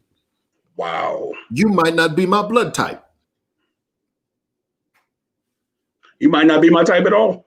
Yeah, you got to catch it. You may not be my blood type. Right. My father got he got the chromosome. He got the DNA. You may not have it. That doesn't mean you're not a good person, but you just can't go claiming sons. Yeah. How you go claim a son? Listen, I may not want to submit to you. Look, don't sign me. Listen. Oh, God help me. I might not even like you. I may not even respect you. I don't like the way you handle your natural son. His hair, he ain't got a hair. God, shut up, Ray. Shut up. Listen. You helping us. Listen, you got to deal with people's capacity. The guy that I told you about that I submitted to, it took me having a conversation with his wife. Okay. And his relationship with his son had been strained for years. And he had a great level of guilt about it, which meant what? He was still hurting in the area of fatherhood. Right. He didn't mean me no harm. He didn't have the capacity to see whatever he saw in my life and to give to me what he didn't give an opportunity to give to his son. Wow. How am I going to give this to you? And my son live across town. I pastor this big old mega church, and my son ain't never been in this church. So he knew how to be authoritative. He didn't know how to be nurturing, because there was a level of guilt and shame that my son left home as a teenager. He talks to my wife weekly, almost daily, but won't even acknowledge me. So as a seeker, I had to be honest and assess his capacity and depersonalize it. He didn't mean me any harm. He gave me the best he could give. And he was trying to protect me by saying, I'm broken in that area. I don't want to admit that, but I don't want to get you tied up in this. I don't want to get you tied up in that. Do you believe now? I know, and I have heard a lot of things. I've heard people say that they've handpicked their spiritual fathers. They said their fathers have picked them. What is your position on that?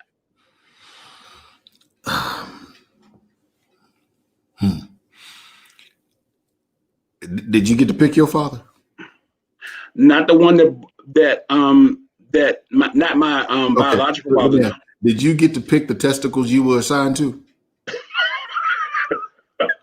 No, sir, I did. No, so sir. For me, and I don't say that to be crass, and if you can't handle the word testicles, then you need to be out of the pulpit, because that means you won't discuss anatomy.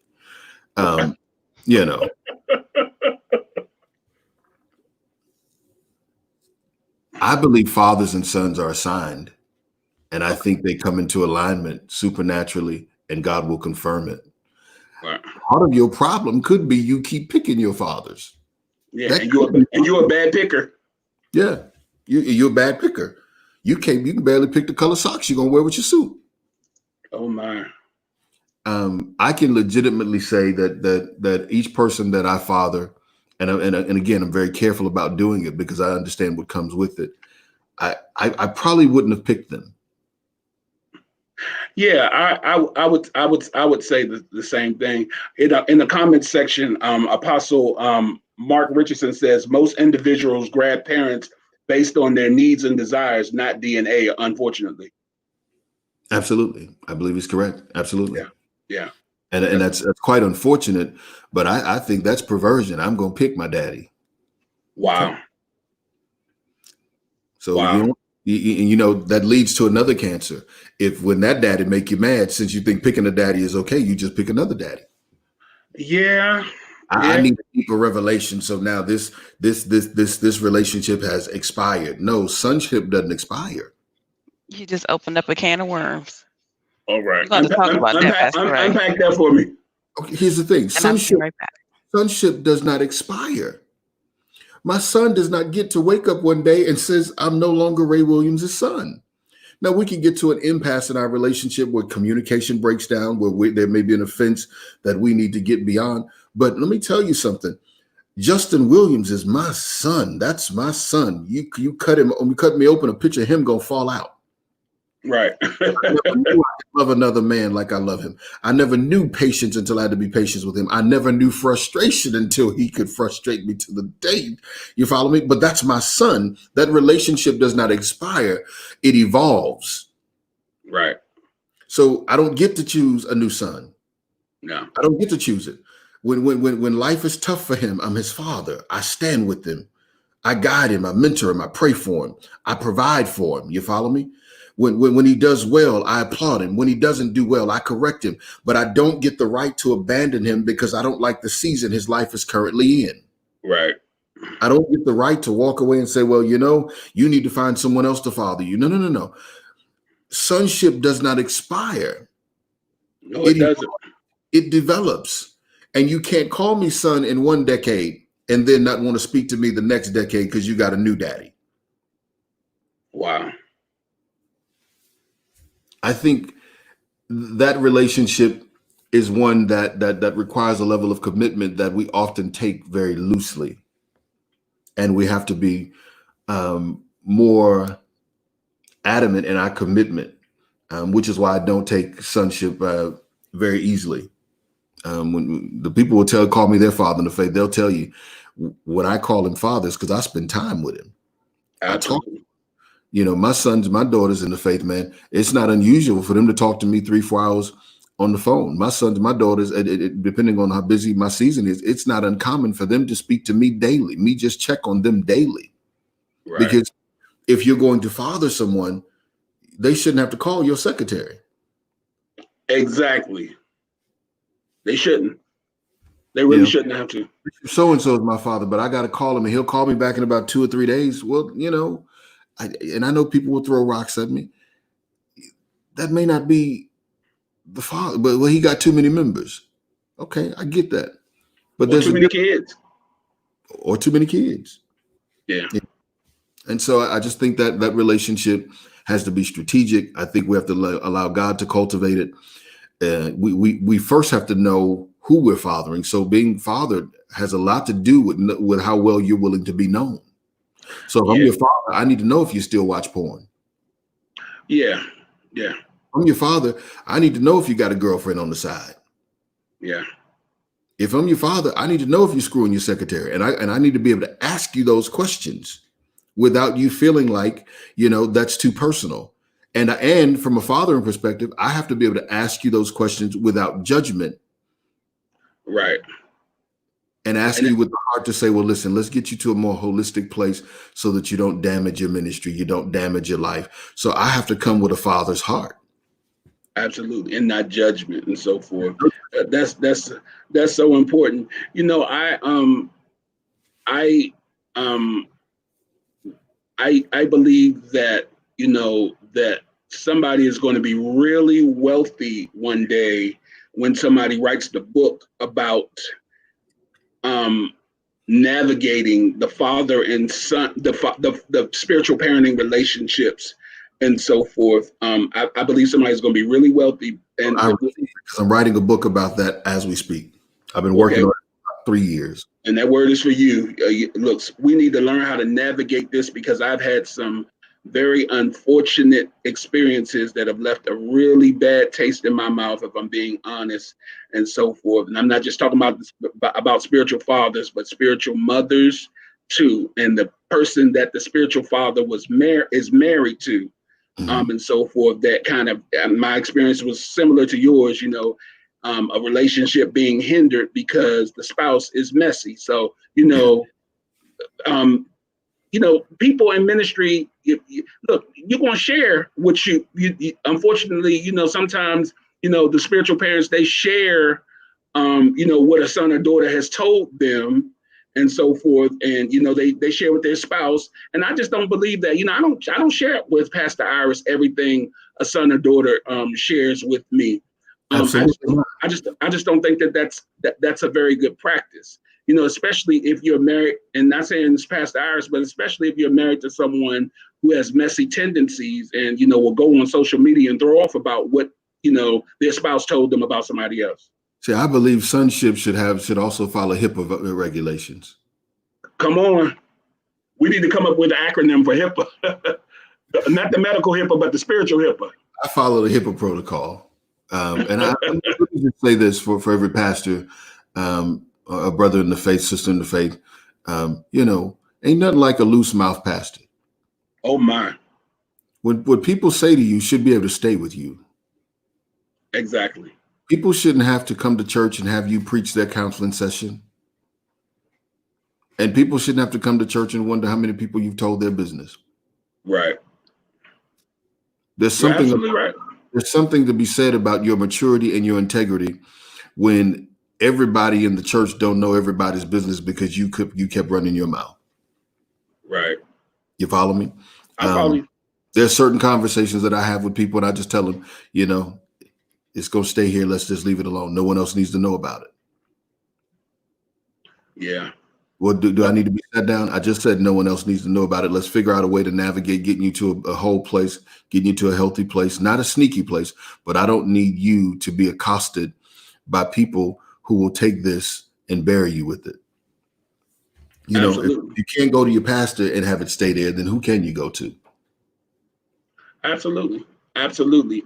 And you and I, because of our kingdom responsibilities and being senior leaders, people share a lot with us. Mm-hmm. And, I believe that, we need to, in the kingdom at large, we need to do a better job about safeguarding the information of those who have bled to us.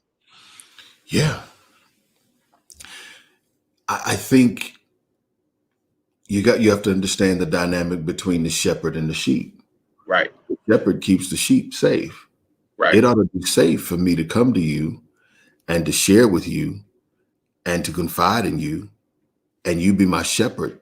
Shepherd me to keep me safe, to guide me, to direct me, and to keep me safe. As a shepherd, you protect me from the wolves.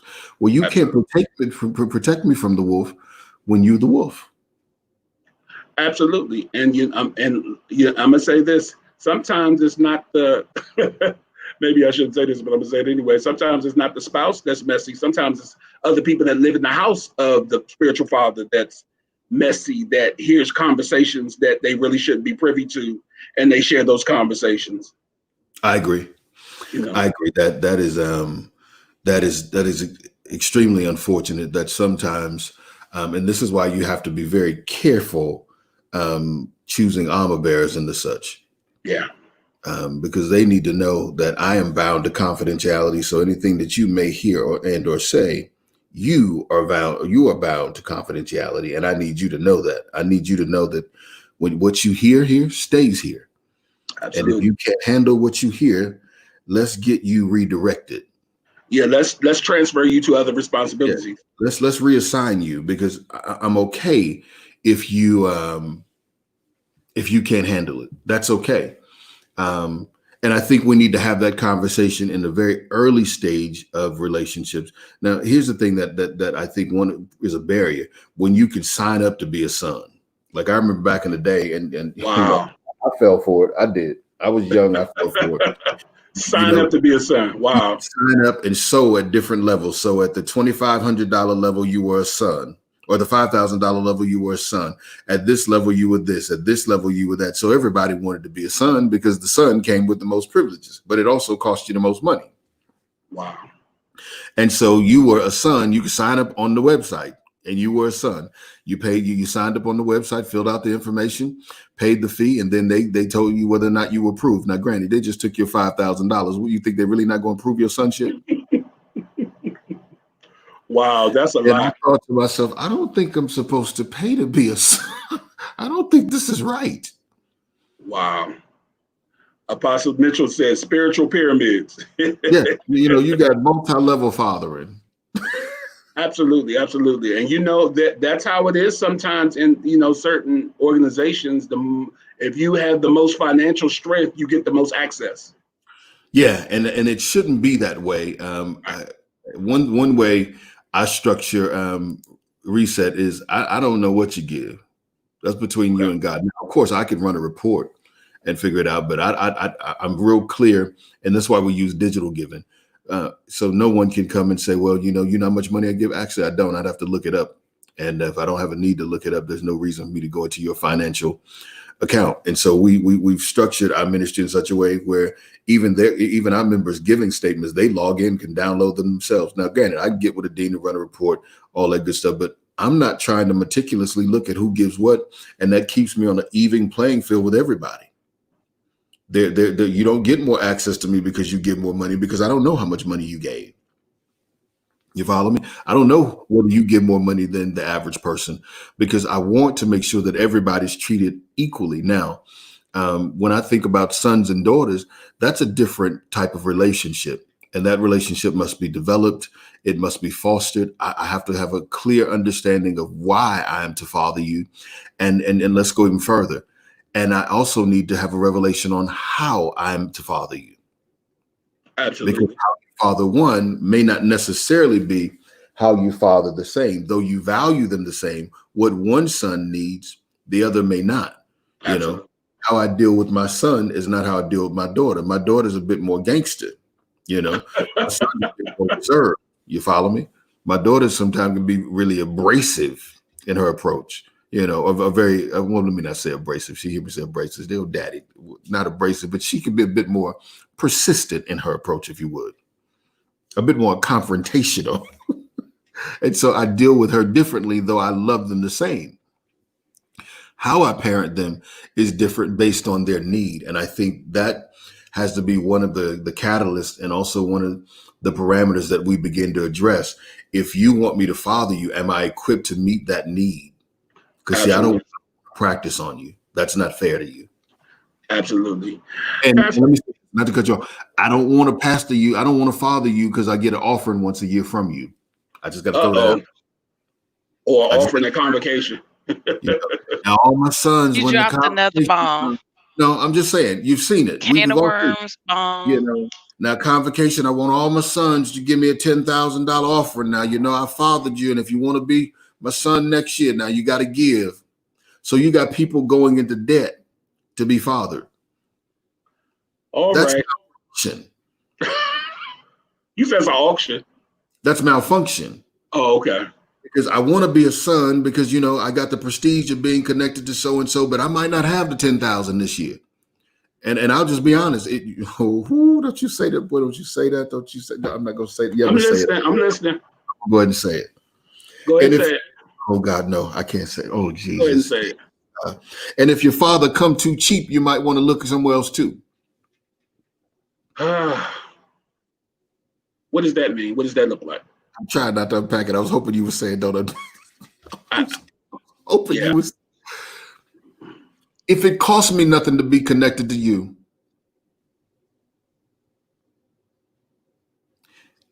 the relationship may not be worth much. Okay. Because anything worth something I invest in. Okay. So are you saying in order for him to come to you, in order for a spiritual father to come to your house, you need to be able to sponsor their honorarium or just being attached to them, period? Are you talking about monetary? Mutual. Okay. Mutual investment. Yeah, that's what I'm talking about. Multidimensionally. Investment, in other words, I'm pouring into you. I'm sacrificing for you. You're pouring into me. And yes, I would expect a son. You value me. My son sows into me. I sow into him. You know, sometimes I randomly ask my son, you got some money? No. Here, put this in your pocket. I'm his father. You follow me? I'm his father. But sometimes those relationships are very one way, you know. Of course. And that's And that. shouldn't be. Yeah, and they shouldn't be. I think it needs to be symbiotic. If the relationship's not symbiotic, case in point, if I'm your father in the faith and you sowing into my life and sowing into my life and you sowing into my life every quarter, and then I want to charge you to come to your church. Dad, you coming to charge me to address the house and I sow into you on a consistent basis. That's wrong. You can't treat me like you treat the rest of the world. I'm your son. I've honored you. I water you. I ensure that your needs are taken care of. I honor you. And now you're going to send me the paperwork? No. You know, I think that's unfair. If I'm see, sonship is like American Express. It comes with privileges.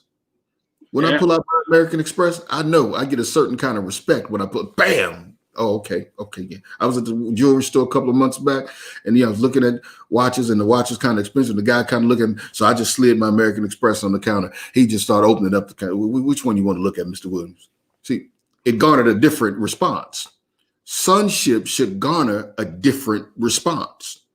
And I'm not talking about money now. But sonship, if I'm your son and my marriage is in trouble, I don't want no video conference. You come to the house. Come sit me down. Especially if you're local. Even if I'm not local, you follow me? If my daughter's in the hospital having surgery, I'm gonna get on a plane and I'm going to go check on my son. When he get to the hospital, he ain't gonna even know I'm in town, but I'm gonna get there. Good luck with that. And I'm gonna sit in the lobby, and when he and his wife show up, I'm probably coordinate with his wife and say, it's okay. And when he go to serve me, I'm gonna say, I'm not there. No. You worry about your baby. I'm here to serve you. You don't have to pay for no hotel, no airfare. I'm here to serve. I'm your father in the faith. I've come to father you. I come to support. If nothing else, I can pray with you, hold your hand, walk you through the process. That's why you can't father people lightly, because not everybody you can do that for. I don't understand these guys got 3,000 sons. I got 15,000 sons. Well, how do you father them all? You can't. You can't. You follow me?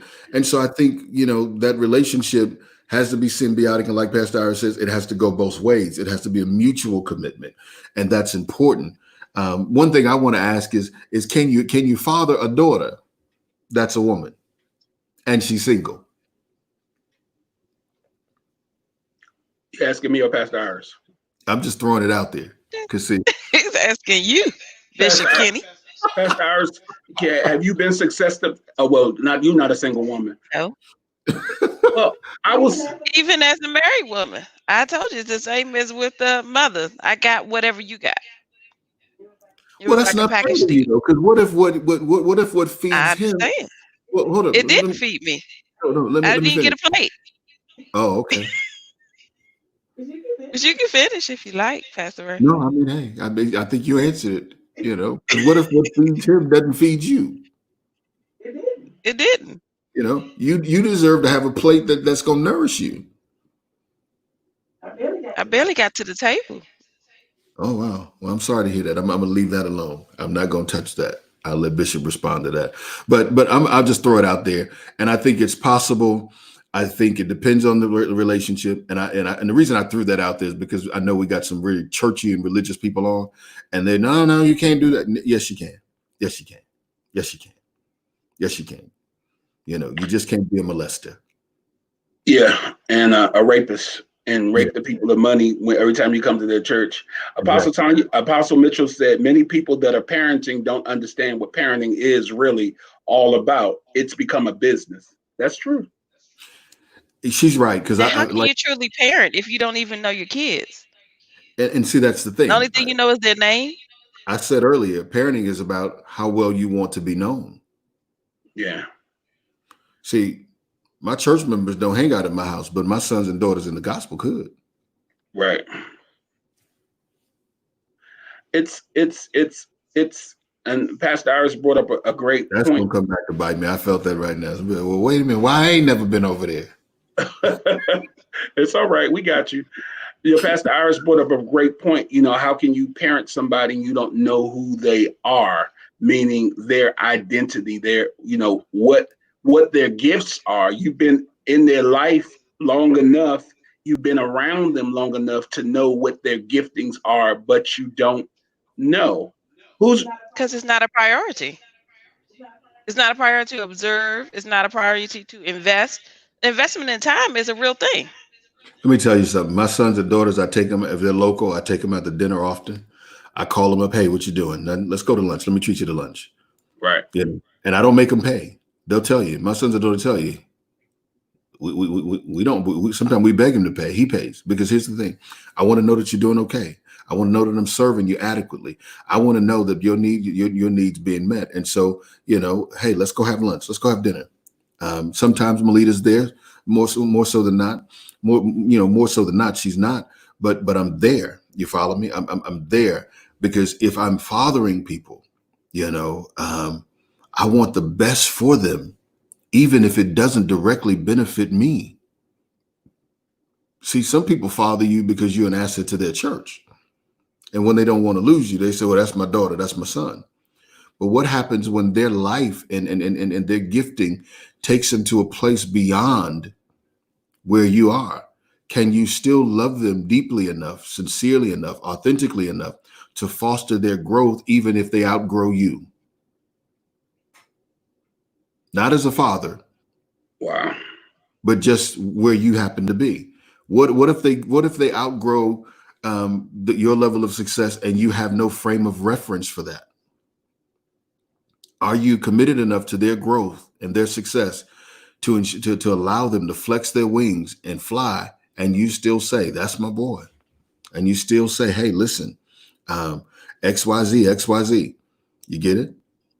I want the best for you, even if that surpasses what I believe to be my level of success, because it's a true honor and a testament to my fathering to equip you to go further. Absolutely. That's important. It's very important. And for fathers, we have to check our hearts and make sure that we're not containing people.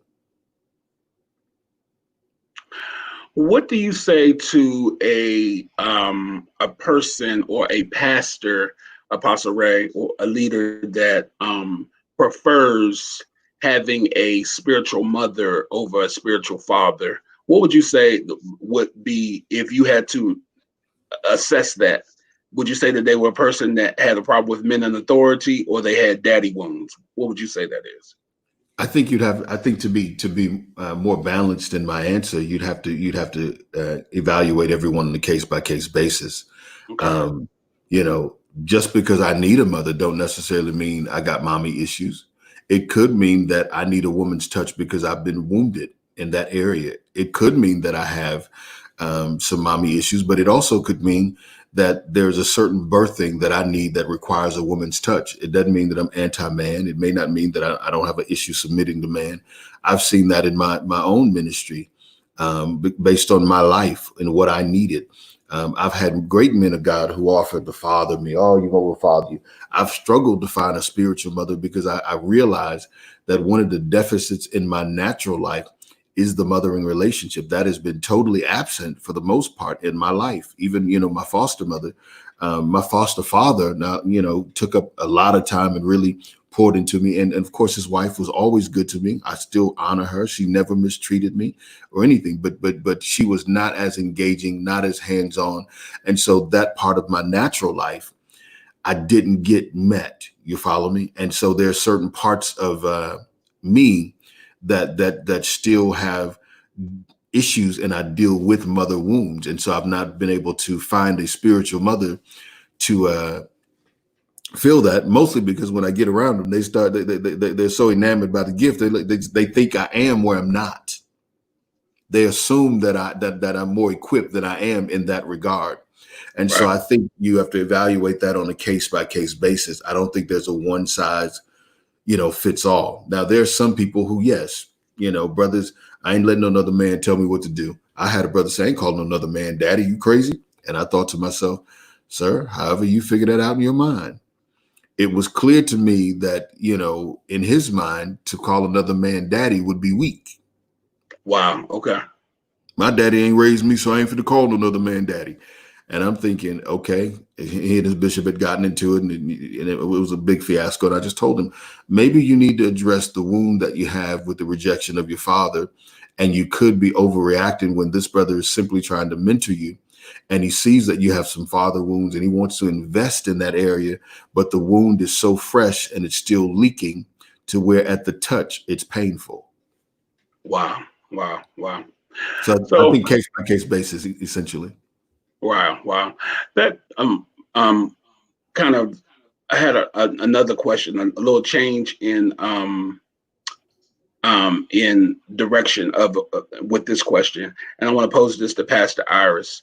Pastor Good. Give me Iris, sure, sure.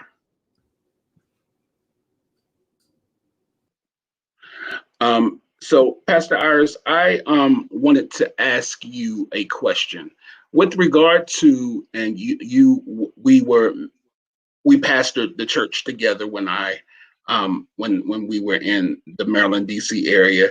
I wanted to ask you, when a church has somebody to visit the church, or visit a church, and you know that they're a member of another church and they have issue with their pastor, and you don't necessarily know their pastor, just based upon what they've shared with us as leaders, do you believe that, as pastors, we should that we should let that we are responsible for letting that pastor know that, hey, one of their members is over there? Is that a pastoral courtesy that we should extend to another pastor? I don't see any harm in extending it. I don't know that it's a requirement, but it is nice to say, hey, your member was visiting with us, just so you know. Wow, wow. Yeah, because oftentimes, you have pastors that say, hey, such and such is, stole one of my members. We've heard that before.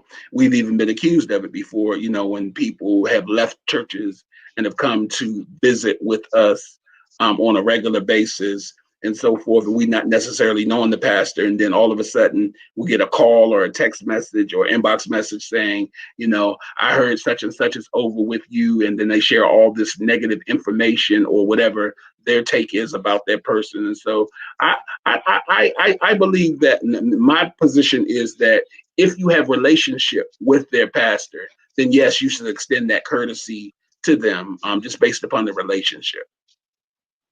Hmm. So I I think agree. But I don't subscribe to the whole notion of stealing members. I People don't know. don't belong to us, they belong to God. You get no argument with me about that, because I've always said they do not belong to me. And the first question I always have asked anybody that's ever joined our church is, how can I help you? How can I help you? Not what you can do for me, but how can I help you? And I believe that as servants, excuse me, and being servant hearted and servant minded and servant leadership, that how we minister and how we extend ourselves to the people that we have been given to pastor, we should make sure that it starts on day one. I agree. And I don't want to have people think that because I don't subscribe to the notion of stealing people, that I don't subscribe to the notion of things should still be done in decency and in order. So don't leave one house and not properly close the door. Just leave it wide open and not communicate properly. Absolutely. These days, Pastor Irish, folks leave and don't even say anything. I mean, just like with a natural house or a natural invitation, if you're leaving, you should say goodbye. Yeah. Yeah, that's nice to have, but you and I both know that that does not happen, and it kind of leaves it kind of awkward. Like when you see that person the next time, it makes it kind of awkward. Yeah, I just subscribe to sometimes you got to do some hard things, be an adult or a grown up, be responsible, be accountable. If it wasn't working, it wasn't working. Right. Absolutely. Apostle Ray, what's your take on that? I came in on the tail end of the question. Tell me. So if someone starts coming to your church, the church that you pastor, and you have relationship with their pastor, and they start, coming to your church on a regular basis, and they're thinking about joining, do you, as a pastoral courtesy, do you call the pastor and let them know that one of their former members is with you? No. Okay. And I tell you why. I think that only really works in a small church. So sometimes you don't know where the people come from. Right. But if you know that they came from, like, say, for instance, if you and I were in the same city, Mm-hmm. and somebody that was a part of my ministry started coming to your ministry, Mm-hmm. would you call me and tell me? Probably not. I wouldn't want to get in the middle of it. And I tell you why. I'm a firm believer people have a right to make a choice. You're so controversial. No, because here's the thing. Now I want you to hear me. I want you to hear me. And this some church folks are so churchy, they're not going to be able to handle this. Okay. Yeah, let me use a different perspective. If a person chooses to leave my church and go to your church, that's their right. You don't owe me any answers. I can't call you Bishop Kinney, Sister Watermelon that went to your church and you stealing my members. No, Sister Watermelon had every right to choose whatever church she wanted to go to. I'm not offended when you leave my church. And here's why. If you no longer want to be there, you make space for someone who does. I get that. You get it? And I'm not offended because you could have outgrown my ministry. It doesn't mean that you got bad blood with me. It could mean that I'm no longer feeding you at the level that I was when you got here. Now I know where y'all going because some people jump from church to church to church. I get it. But I choose not to get involved in that because I've seen that get real messy and real ugly. And so as a rule, I just don't do it. Like one lady came to me and brought me a letter from her last pastor. I told her I'm not going to read it. She said, well, I don't want you to know I'm coming right. I said, what's the right way to come to join this church, man? She said, I brought a letter. I came right. I brought a letter. My pastor sent me a letter. She had moved from out of state. She had been visiting our church and she moved from out of state and she asked her pastor to write a letter. He wrote her a letter. And I said, a letter of release. A letter of release. But here's the problem. Are we pimps? No, at least we're not supposed to be. So when a pimp loses a particular person that he's been mishandling and pandering, it was customary in the pimp game for the pimp to call the other pimp and say, hey, I got your chick. Are we pimps? Are we shepherds? Do we own people? The people don't belong to me. These are God's people. Well, here's the thing. I'm just talking about out of relationship. If you and I have relationship, I know he said no, but see, then here I'm going to have a problem. Because I need you to tell me if somebody, look, we say we got relationship, we tight, we boys, what's up? Why you ain't gonna tell me? Listen, if we have relationship, here's the thing.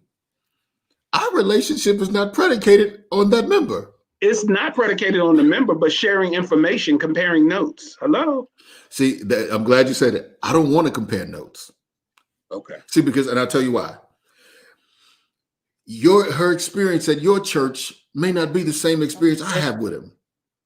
Okay. And I don't want the relationship to be contaminated. You follow me? Based on your perception. Exactly. Based on her perspective. And so the other thing is this. I don't want to get that close to him where they can start bad mouthing you to me. Because if you're my friend, I'm going to have to check him. See, I don't when people come to my church and they start telling me about their last pastor, I just say they got about 6 weeks here because I'm going to say something that's going to redirect their efforts. 6 weeks, that's all. Either that or they're looking to establish a relationship with me that's not going to happen. Wow. See, okay. I've learned boundaries. I'm your pastor, not your friend. Okay. I don't want you to tell me what you and Bishop Avery, how y'all used to go out to eat. I don't want to know. That's not my business. You follow me? Now, if you and I have relationship and we're friends, it may come up in conversation, but as a point, I don't need a letter. I don't need you to tell me it. If I show up at your church and see one of my members say, well, praise God, she landed in a good house. And I'm on to the next thing because I'm more concerned with who stayed. Right. I'm going to go with my goers because I got to pastor them. I don't have time. Go with my goers. I like that. I don't have time to play the member police. You went over to Avery's church. I don't care where you go. You have every right to go where you want to go.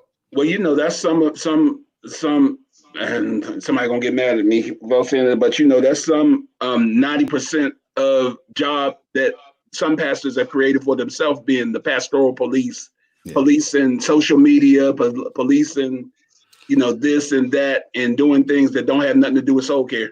Well, see, here's my thing. If I'm effectively pastoring them being a member of your church is totally irrelevant. And if you're effectively pastoring them, then them being a member of my church is just not going to happen. I think differently about it, and I'll tell you why. I've seen too many people get hurt because they heard a different voice.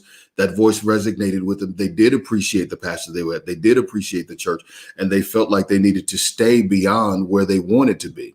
And when they stay, when they want to be gone, it's never beneficial for anyone. And so I think we put people in bondage with that. And I've seen people leave a particular church, go to a buddy's church, and the buddy says, so-and-so is over there. And then the pastor backdoors the buddy and said, oh, so now you're over at their church? And now how can they have any comfort in this guy pastoring them? I came over here for whatever reason. I could have been coming for a safe haven. I could have been coming because at least I felt offended and I came to heal. And now you have robbed me of that opportunity because he's your friend. And so now I feel uncomfortable being here because now are you going to report back to him? Because in all of the conversations y'all could have been having, in all of the revelations y'all could have been getting, how did my name come up?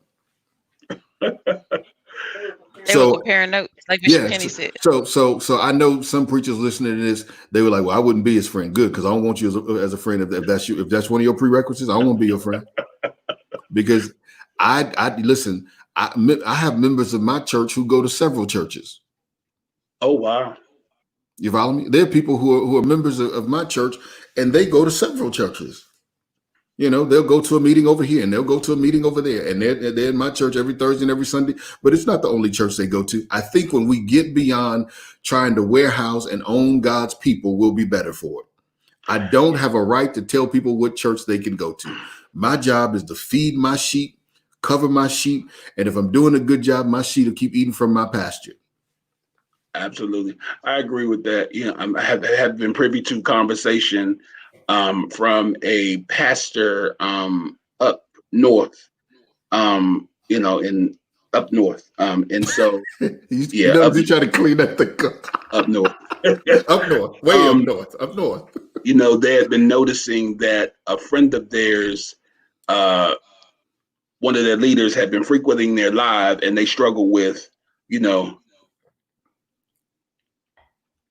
calling attention to that and sharing that with that person's pastor.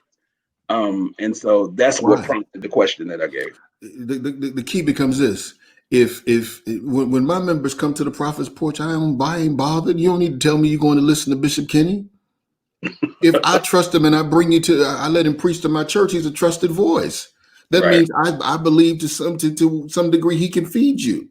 Now, why would I expose you to someone who can feed you and then get insecure when you go to eat from them?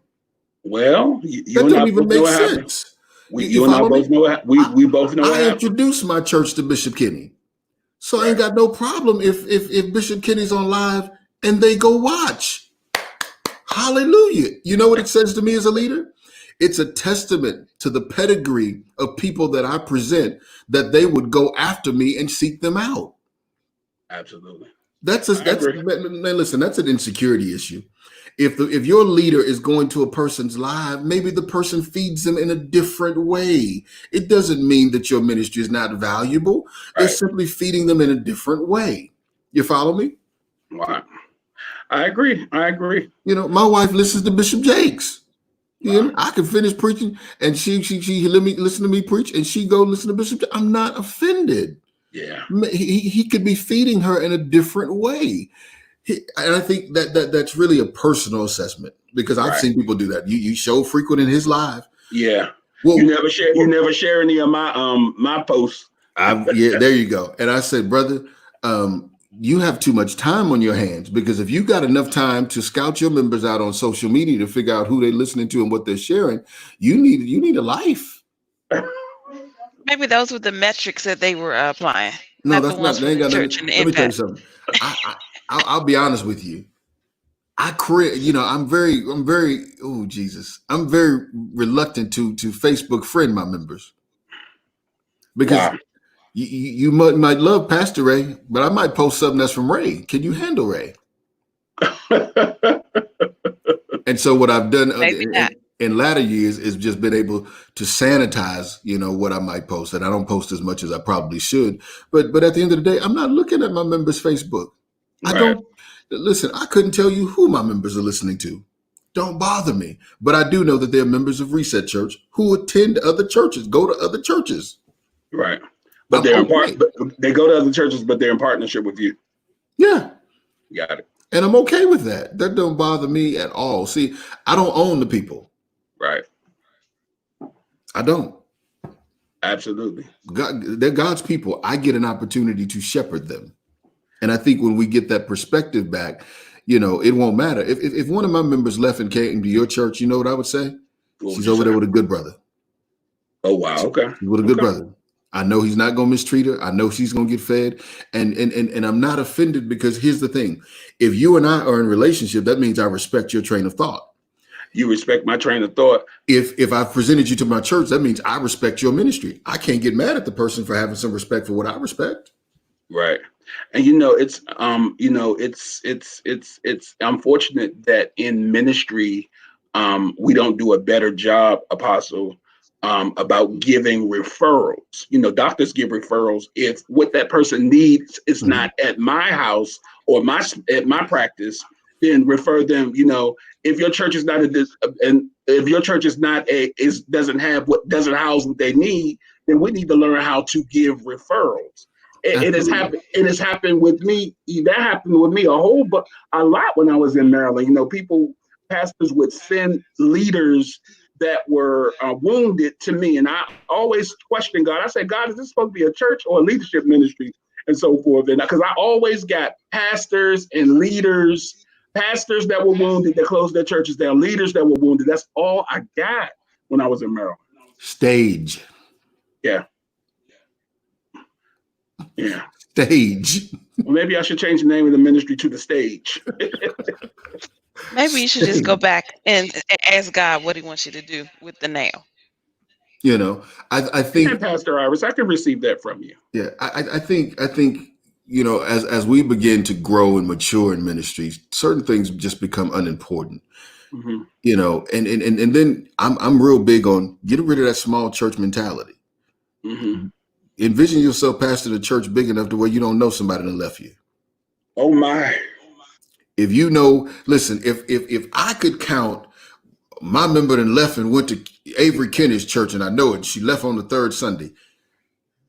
My church ain't big enough. And I probably ain't worried about her leaving. I'm worried about the offering she took with her. Oh. See, my perspective, I just think a little different. Okay, we'll replace you. God will replace you Sunday. No big deal. Hey, man, God will replace you Sunday. I had a guy threaten me one time. He was a big giver at our church. And I said something he didn't like. And he said, you know how much money we give to this church? I said, we'll miss you and God will replace you next Sunday. He said, do what? I said, we'll miss you and God will replace you next Sunday. Wow.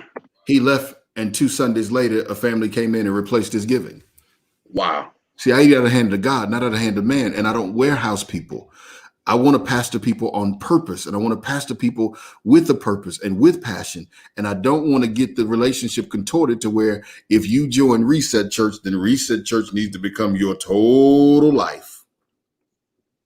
Absolutely. And that's a very healthy perspective. And Pastor Iris has certainly helped me in so many ways I probably have never even mentioned to her as it relates to finding balance. I was one of those people that going out of town, I'm trying to find a church to go to, and Pastor Iris and Bishop Leach, bless his heart, helped me a lot with that. Pastor Iris, what would your encouragement or your admonishment be to a leader that is working real hard to find that needs some balance? What would you say? They would really need to assess their priorities. No, a ministry at home and ministry to yourself is very important. You can't even feed everybody if you're all run down, burnt out, stressed out, no rest. So, I mean, self-care is key. Family and ministry time, like your immediate family, is important. And I don't know if it happened in this conversation, but I know Pastor Ray referenced it before. Who wants a leader where their own kids and family don't respect them or acknowledge them? Yeah. How can you be gone so much, trying to impart and help everybody else and not concerned about the people with the same DNA as you? And you got to be careful because everything that's out of balance falls over. Wow. Wow. That's good, Pastor. Everything that's out of balance is going to fall over and cause damage, as well as be. Not only does the thing that's out of balance fall over, it causes damage and it's damaged itself. And then there's that. And then there's that. You Wow. know, so we have to be extremely careful with balance, because balance is so very important, because balance helps you stay healthy. Right. It does. A balanced diet ensures that all of your systems are working. If you eat too much sweets without enough vegetables and without drinking enough water, you develop sugar diabetes. Right. And so you look healthy, but your pancreas does not function according to purpose. And so then, because it's attacked, it begins to attack your cardiovascular system, your eye system, so you don't see as clearly. You follow me? It then begins to attack your feet, so you don't move as fluently. Being out of balance costs you in areas that may not be evident initially, but when you get to who wants to arrive to your place called there too healthy to perform, too unhealthy to perform? Wow. You follow me? And so you have to establish balance. And I'll be honest, I struggled with it for years. I have it now. I still struggle with it. I have it now. I'll be honest with you. I got it now. But, most people see their week Monday, Tuesday. No, my week is Sunday, Ray Day, Tuesday, Wednesday, Thursday, Friday, Saturday, Sunday, Ray Day. Ray Day, Ray Day. Ray Day is for Ray. Most Ray days, I don't even leave my house. So the only people I'm engaging with is my family. Wow. Okay. I don't even leave the house. I don't pull out of the garage. I don't go down the street. I'm there. Ray Day is Ray Day. So I'm accessible to my family. I'm accessible to my children, accessible to my wife. This is Ray Day. Now, when I say Ray Day, I'm excluding everybody but them. Wow. If I'm talking to you on Ray Day, you mean something to me. I mean, and I ain't joking. If I answer your call on Ray Day or call you, you mean a whole lot to me. Because Ray Day is famous for looking at your phone going, okay, I need to call her tomorrow. She knows Ray Day. Wow. You're not going to return that text. Caleb Sean said something a couple months ago. He said, yeah, because I text that joke on Ray Day. He hit me back Thursday. Wow. So balance is important. And I'm going to tell you something. Anybody that will let you live out of balance doesn't love you. You should say that again, Pastor. Anyone that will allow you to live out of balance does not love you. They are selfish. They want what you provide for their life. Any person who will allow you to live out of balance unchecked does not love you. Wow. Because living out of balance is killing you. Including your spiritual parent. Anybody. I feel like you just dropped the mic. Anybody. Your mama, if she lets you live out of balance, she can't love you like she says she do. Yeah.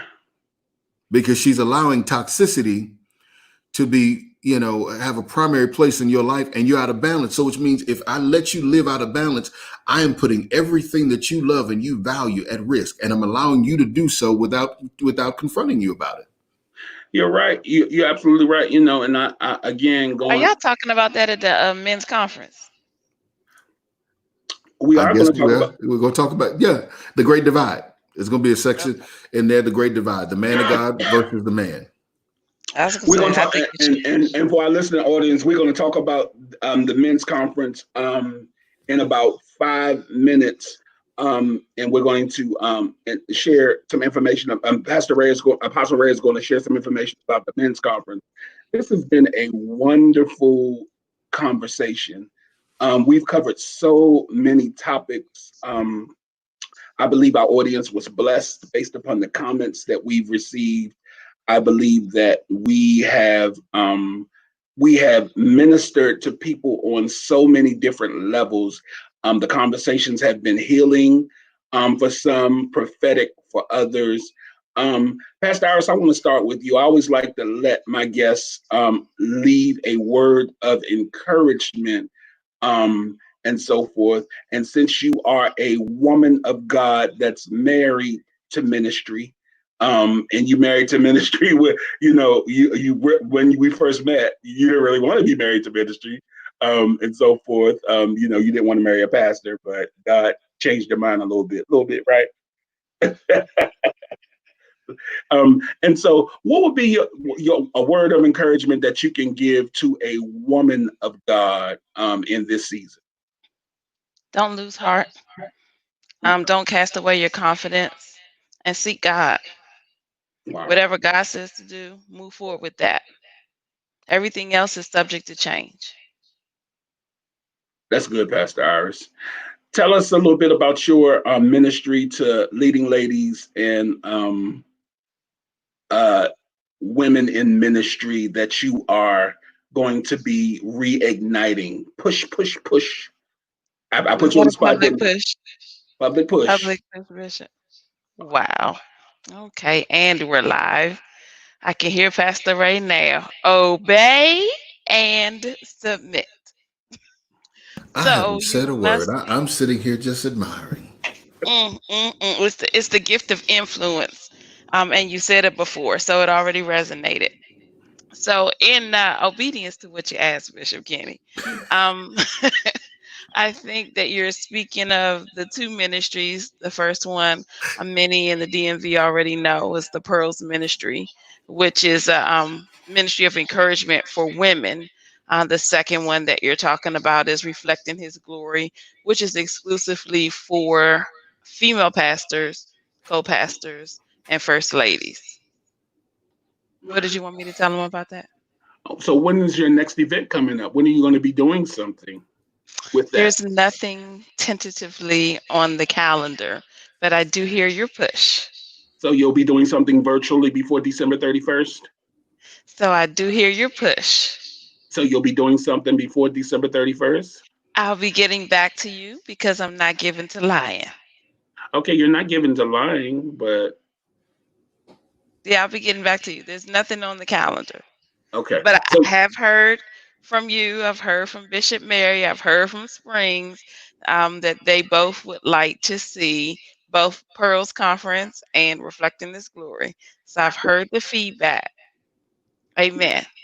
amen. And so it's my job as your husband to push you, to provoke you. So this is your public push and your public provocation. Amen. Amen. Lift your hands and say thank you. Thank you. And All then, right. and then there's that. I love my wife. God knows I love that woman. She is just everything. She is every woman. I promise you she is. She makes me look better than I really am. But Pastor Ray, we have a men's conference coming up. I am so excited. Yes. You are a marketing guru, a marketing extraordinaire, and you just know how to just talk things up in the Ray way. So I want you to talk about what you and I have been working on. Well, Bishop, we've been working on Man in Motion, men's conference. It's for men and the women who love them. Man in Motion. Every woman should be married to a man that's in motion. Anything that's in motion is progressive. It's forward moving. It's healthy. It's stimulating. And so life can sometimes deal with you. If you get to still water, they tell you don't drink still water because still water bacteria lives there. And so we're dealing with Man in Motion because I believe every man ought to be in pursuit of something. Pursuit of greatness, pursuit of destiny, pursuit of his purpose, pursuit of his passion, pursuit of his money, pursuit of his ministry. He needs to constantly be in pursuit. And people who are constantly in pursuit, constantly evolving and growing. And so Man in Motion is for men and the women who love them.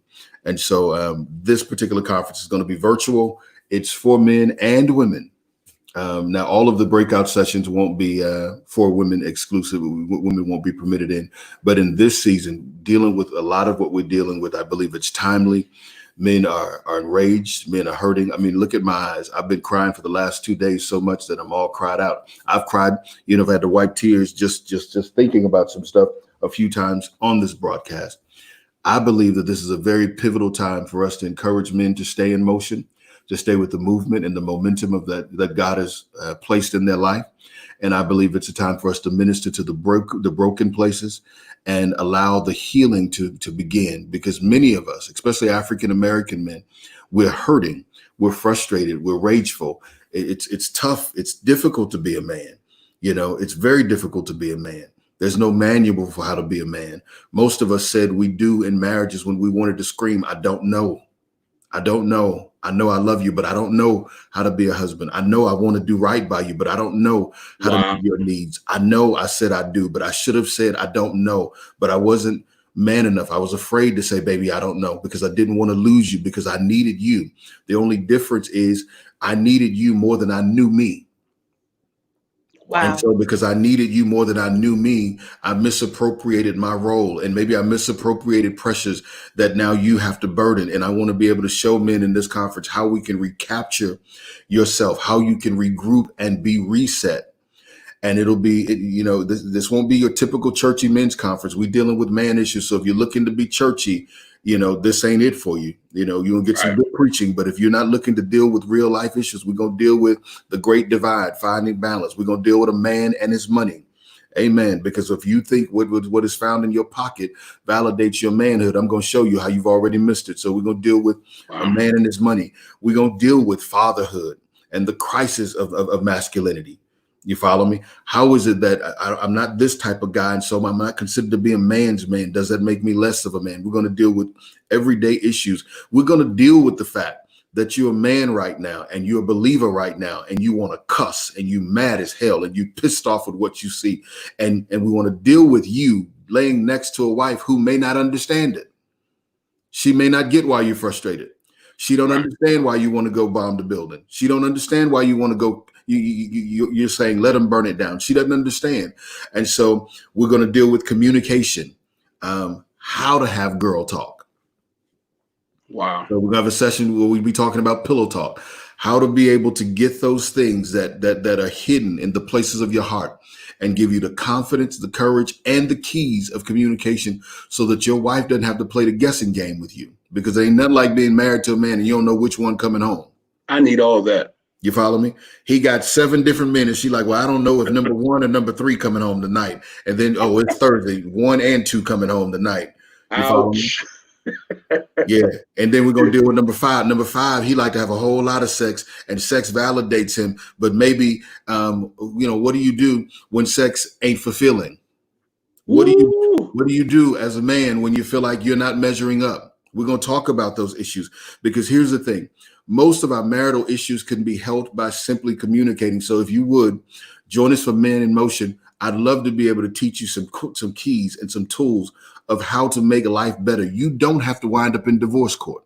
You don't have to change dance partners. You do have to change your methodology in some respects. And we want to give it to you in an environment where you feel supported, where you feel safe, where you feel encouraged, but we also want you to leave tooled and equipped. You will never be a man that you want to be until you see the man that you'd like to be, and you're equipped with the tools that's needed for where you'd like to become. And so Man in Motion is going to be June 14th and 15th. We'll have some graphics up first thing in the morning. We're putting the finishing touches on it. I don't want to put it out half baked, but first thing in the morning it'll be up.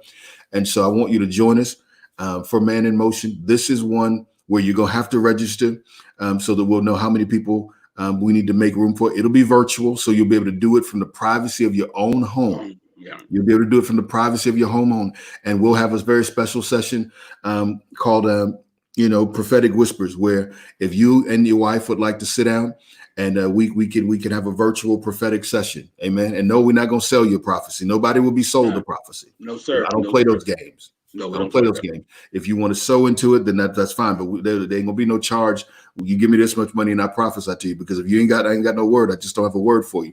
But Absolutely. In this season, we need to pour into our men. Our men are being shot down like dogs in the street. Our sons, it's hard to be a father now, because how do you teach your son to obey the police? And he's watching on television where Joy Fernandez says, how can we invite the men in our lives to the men's conference? We'll get that information to you first thing in the morning. Watch my page, watch Bishop Kinney's page, watch the Reset page, watch Dr. Iris' page, and you'll be able to get it to them. We'll have a link where they'll be able to click and register. And once they register, we'll be able to get all of that information to them via their email, the breakout sessions, the schedule, and the whole nine. So good question. We'll get that information out. I promise you, it'll be out tomorrow. It's just been the last couple of days have been so draining. My creativity and my inspiration has just not been there. But if ever we need man in motion, we cannot be stuck where we constantly are, brothers. We got to stay in motion, and we cannot lose the momentum that our lives had before all of this madness started. There are brothers who are trying to figure out how they're going to pay their bills because they've been laid off with coronavirus. There are brothers who are trying to figure out, how do I navigate my manhood when my woman's taking care of everything because I was laid off and she wasn't? Let me tell you something. If you were ever a man, your woman realizes that what's in your wallet didn't make you the man. Come on. You can still love your woman, and you can still honor your woman, and you can still engage your woman without shame. You follow me? Just because your woman make more money than you don't mean she more man than you. Well, then there's that. You know, I want to teach you, a man and his money. I want to teach you some strategies of how to not make some of the financial mistakes that I made along the way. And I want to expose you to some opportunities of how you can recover financially, be stable financially. And it doesn't even matter if you're dead broke now. You need the session of man and his money. Because get this, I'm going to teach you how a man and his money will never part if the man realizes he is the money. Wow. Okay. You follow me? So it's man in motion. It's for men and the women who love him. And so this is the first of its kind where we're doing it virtually. I've never done anything of this magnitude virtually, but you can bring your wife. You follow me? And if nothing else, she can sit and hear men dialogue, because I think one of the biggest nuances we have in marriages as well is that women don't understand man language. Right. Because they have a woman teach them about men.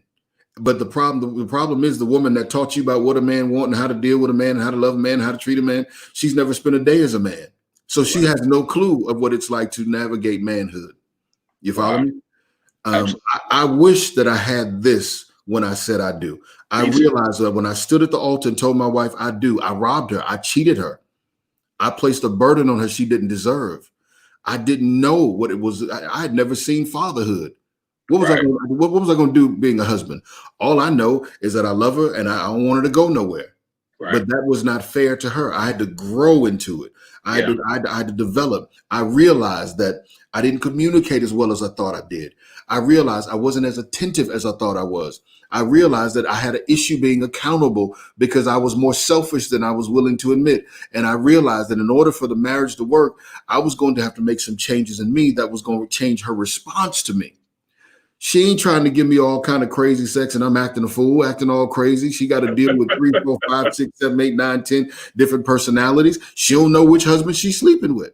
Right. I had to learn that what happens outside the bedroom will impact what goes on inside the bedroom. You want to play whoopee and she thinking, yeah, but you just spazzed out over the grits. I'm not feeling sexual. You want to play whoopee, but she's going, you haven't spoken to me in 3 days. And when you did, you yelled at me. And now you want me to just get wet. Apostle. I said it because I'm just preparing you for the type of dialogue we're going to have. Now, if you're offended by me saying wet, then that's because you don't appreciate your woman getting wet. But I'm here. You come to Man in Motion, I'm going to teach you how to keep her wet, okay? Ooh, amen. Now that the marketing blitz just went way up.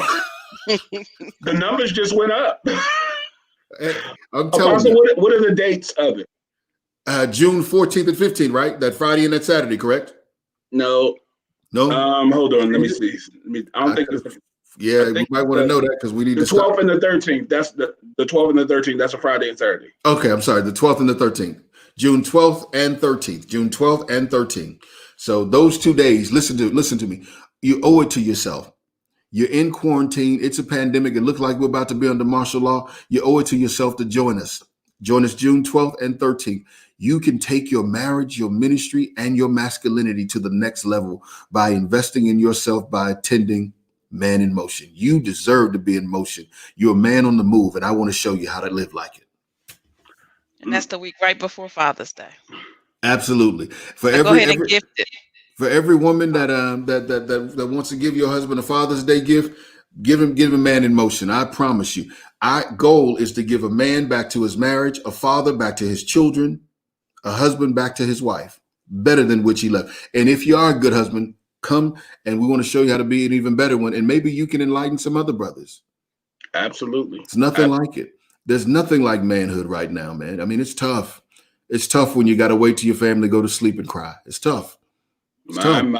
My. Tough how you got to hold it together, but you got to pace the floor and pray and cover the house and make sure, that your son don't go out. It's tough. My son asked me to go out with some of his friends the other day. And man, I'm telling you, everything in me clammed up. And I had to tell my daughter, I said, no, bring him home. He can't go, because he didn't get. They're killing people in the street, man. They're protesting and yeah. I don't know what's going on. And and he's a good kid, but I had to treat him like he was punished. And in my heart, I'm going, I got to find a balance between protecting him, right, and presenting him to the world, preparing him, And so we want to talk about those things, and we want to. And the reason, because I just heard in the spirit, somebody said, well, why do women got to come? When your woman better understands you, she'll better understand how to give you what you need. You could be asking and expecting her to give what she doesn't know that you require. But if she can hear other men, if she can hear us dialogue, she may come to the conclusion, I could better give him what he needs, because she could be resentful of certain expectations and you don't yet know it, because she feels like the expectation is unfair. But if she could hear your heart and she can hear other men sound off, she'll realize that maybe it was an expectation that I expected to meet, but he's not being unfair. He's not being unreasonable. That's just one of the nuances of manhood. If you learn nothing else, you will learn how to embrace what you need and to communicate that need to others. Absolutely. And if you're in business of any kind, you want to be at Man in Motion, I'm going to show you how to be a businessman, how to negotiate. Man and His Money is going to be an amazing, amazing, amazing, amazing session. I'm going to show you how to navigate in the boardroom and the bedroom. And watch yourself, Apostle. Listen, now for all the churchy folk, because let me just say it. It is a sad statistic when statistically most leaders in ministry, their marriages are horrible. We just don't know it. But statistically, 78% of marriages and ministries are failing. And they're failing because the church has taught us how to not talk about things that we need to talk about. He can preach fire from heaven, but can't manage the money and keep us in debt. But the church love him. They don't know that we're struggling to pay the light bill, but the church love him. They don't know that I'm sitting at home at night going, well, he giving the church the best he got. What's left for the me? Leftovers. Exactly. And we got to find that balance. Right. You're called to your missus first, your ministry second. The old church taught us that the church came first. That's a lie. Let me tell you something. God never intended for your church to grow while your marriage crumbled. Crumbles, right? That's not the will of God. You are not glorifying God, and that is not God. That's flesh, and that is malfunction. And so for men and the women who love Him, it's time now for the kingdom to take back our marriages. Right. You follow me? We need kingdom men and women of God. Let me tell you something. There's nothing like being in a miserable marriage. There's nothing like being trapped. And you preach an unadulterated gospel. The Lord said you just as trapped as you want to be. And she's sitting there with the nice hat on. Hey, First Lady. They don't know y'all cussed each other out on the way to church. You pulled up in the parking lot. You slut. And she called you a nigger. I said it. And y'all pull up in your reserved parking spot. You got a reserved parking spot. You got a reserved office. First Lady got a reserved seat and don't feel reserved in no other area of her life. She don't feel exclusive in no capacity. As a matter of fact, the only reason she feel like she got the reserved seat is so everybody know where to put her out of the way. Wow. Yeah, you got women out there that feel that way. And as men, we got to find a way to balance that. And even if you're not in ministry, if you're in business, you need to realize your wife does not want you to bring work home 7 days a week. Nope. She's tired of eating at the table and got to fix you a plate to eat later. And then you want to climb up in bed to my, hey, baby, hey, what? Your whole staff got your time. You gave your time to the office. You gave them the best of what you had. Now you're going to bring me the leftovers. Hey, baby. Well, I provide a house and I keep a roof over here. That's what you're supposed to do. But I didn't marry the house. I didn't marry the car. I married the man. And I don't want the house, the car, the jewelry, and the clothes if I got to lose my man. Wow. So I want to teach you how to not let that happen. Because as a man, you don't want to get the clout, the clothes, the jewelry, the cars, the real estate, and die by yourself. You got all these trappings of success and dying alone. You got a great business legacy. Children don't even know who you are. Your children learn who you are through the members at church. It doesn't have to be that way. It doesn't. We can do better, and God wants us to do better. And so Man in Motion is to put us back in motion so we don't lose momentum for the victorious life. Amen. I think I'm done because I can go on and on and on about this conference. It's going to be good. You want to be at this one. Absolutely. Absolutely. Well, I'm so excited. And Bishop Kinney has an amazing one. He's going to be teaching a session on mentorship. Yeah, we touched on it a little bit tonight, but I'm glad he cut it off. But he's going to be talking about mentorship, and he's going to be talking about marketplace ministry.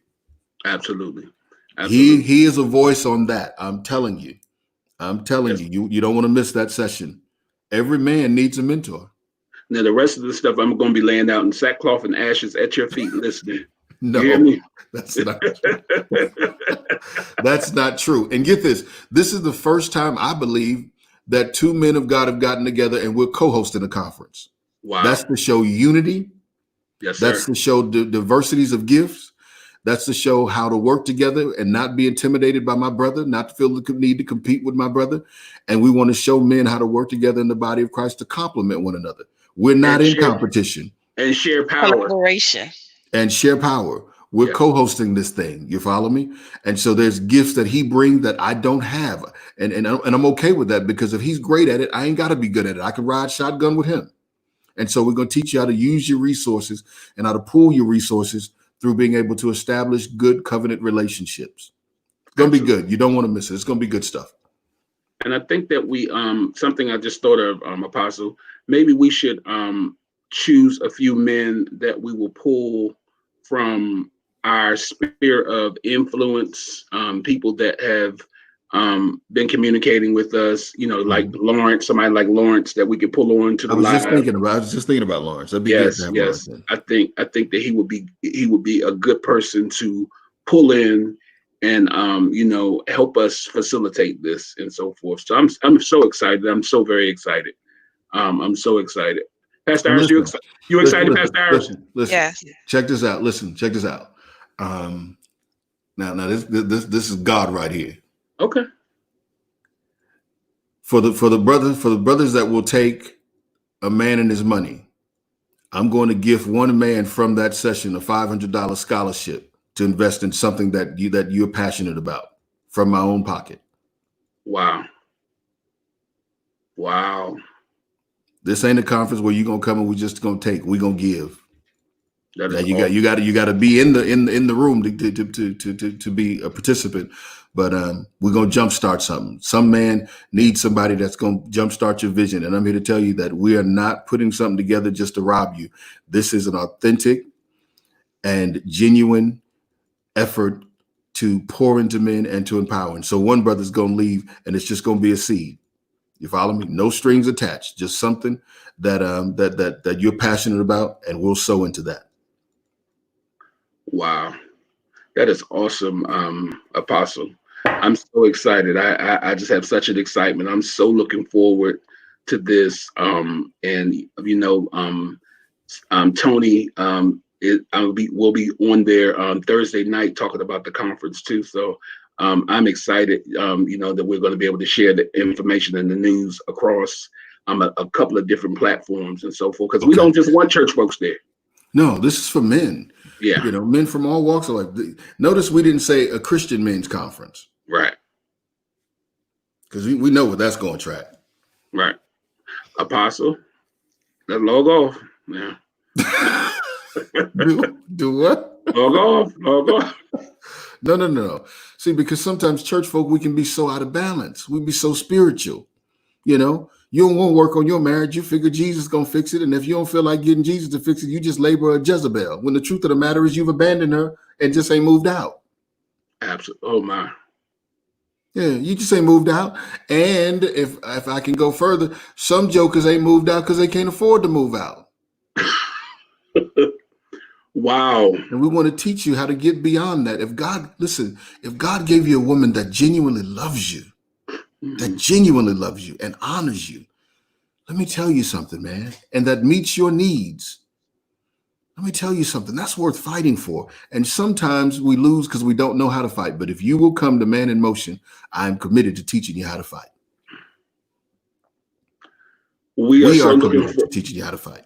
Yes, we are committed, and we are so looking forward to this Men in Motion conference. We have been on this live for 3 hours and 15 minutes. Oh, wow. And this is totally God. I was thinking we were only going to be on for about an hour. That's Pastor Iris' fault. She requires a 2-hour minimum. No, that's just with you, Pastor. No.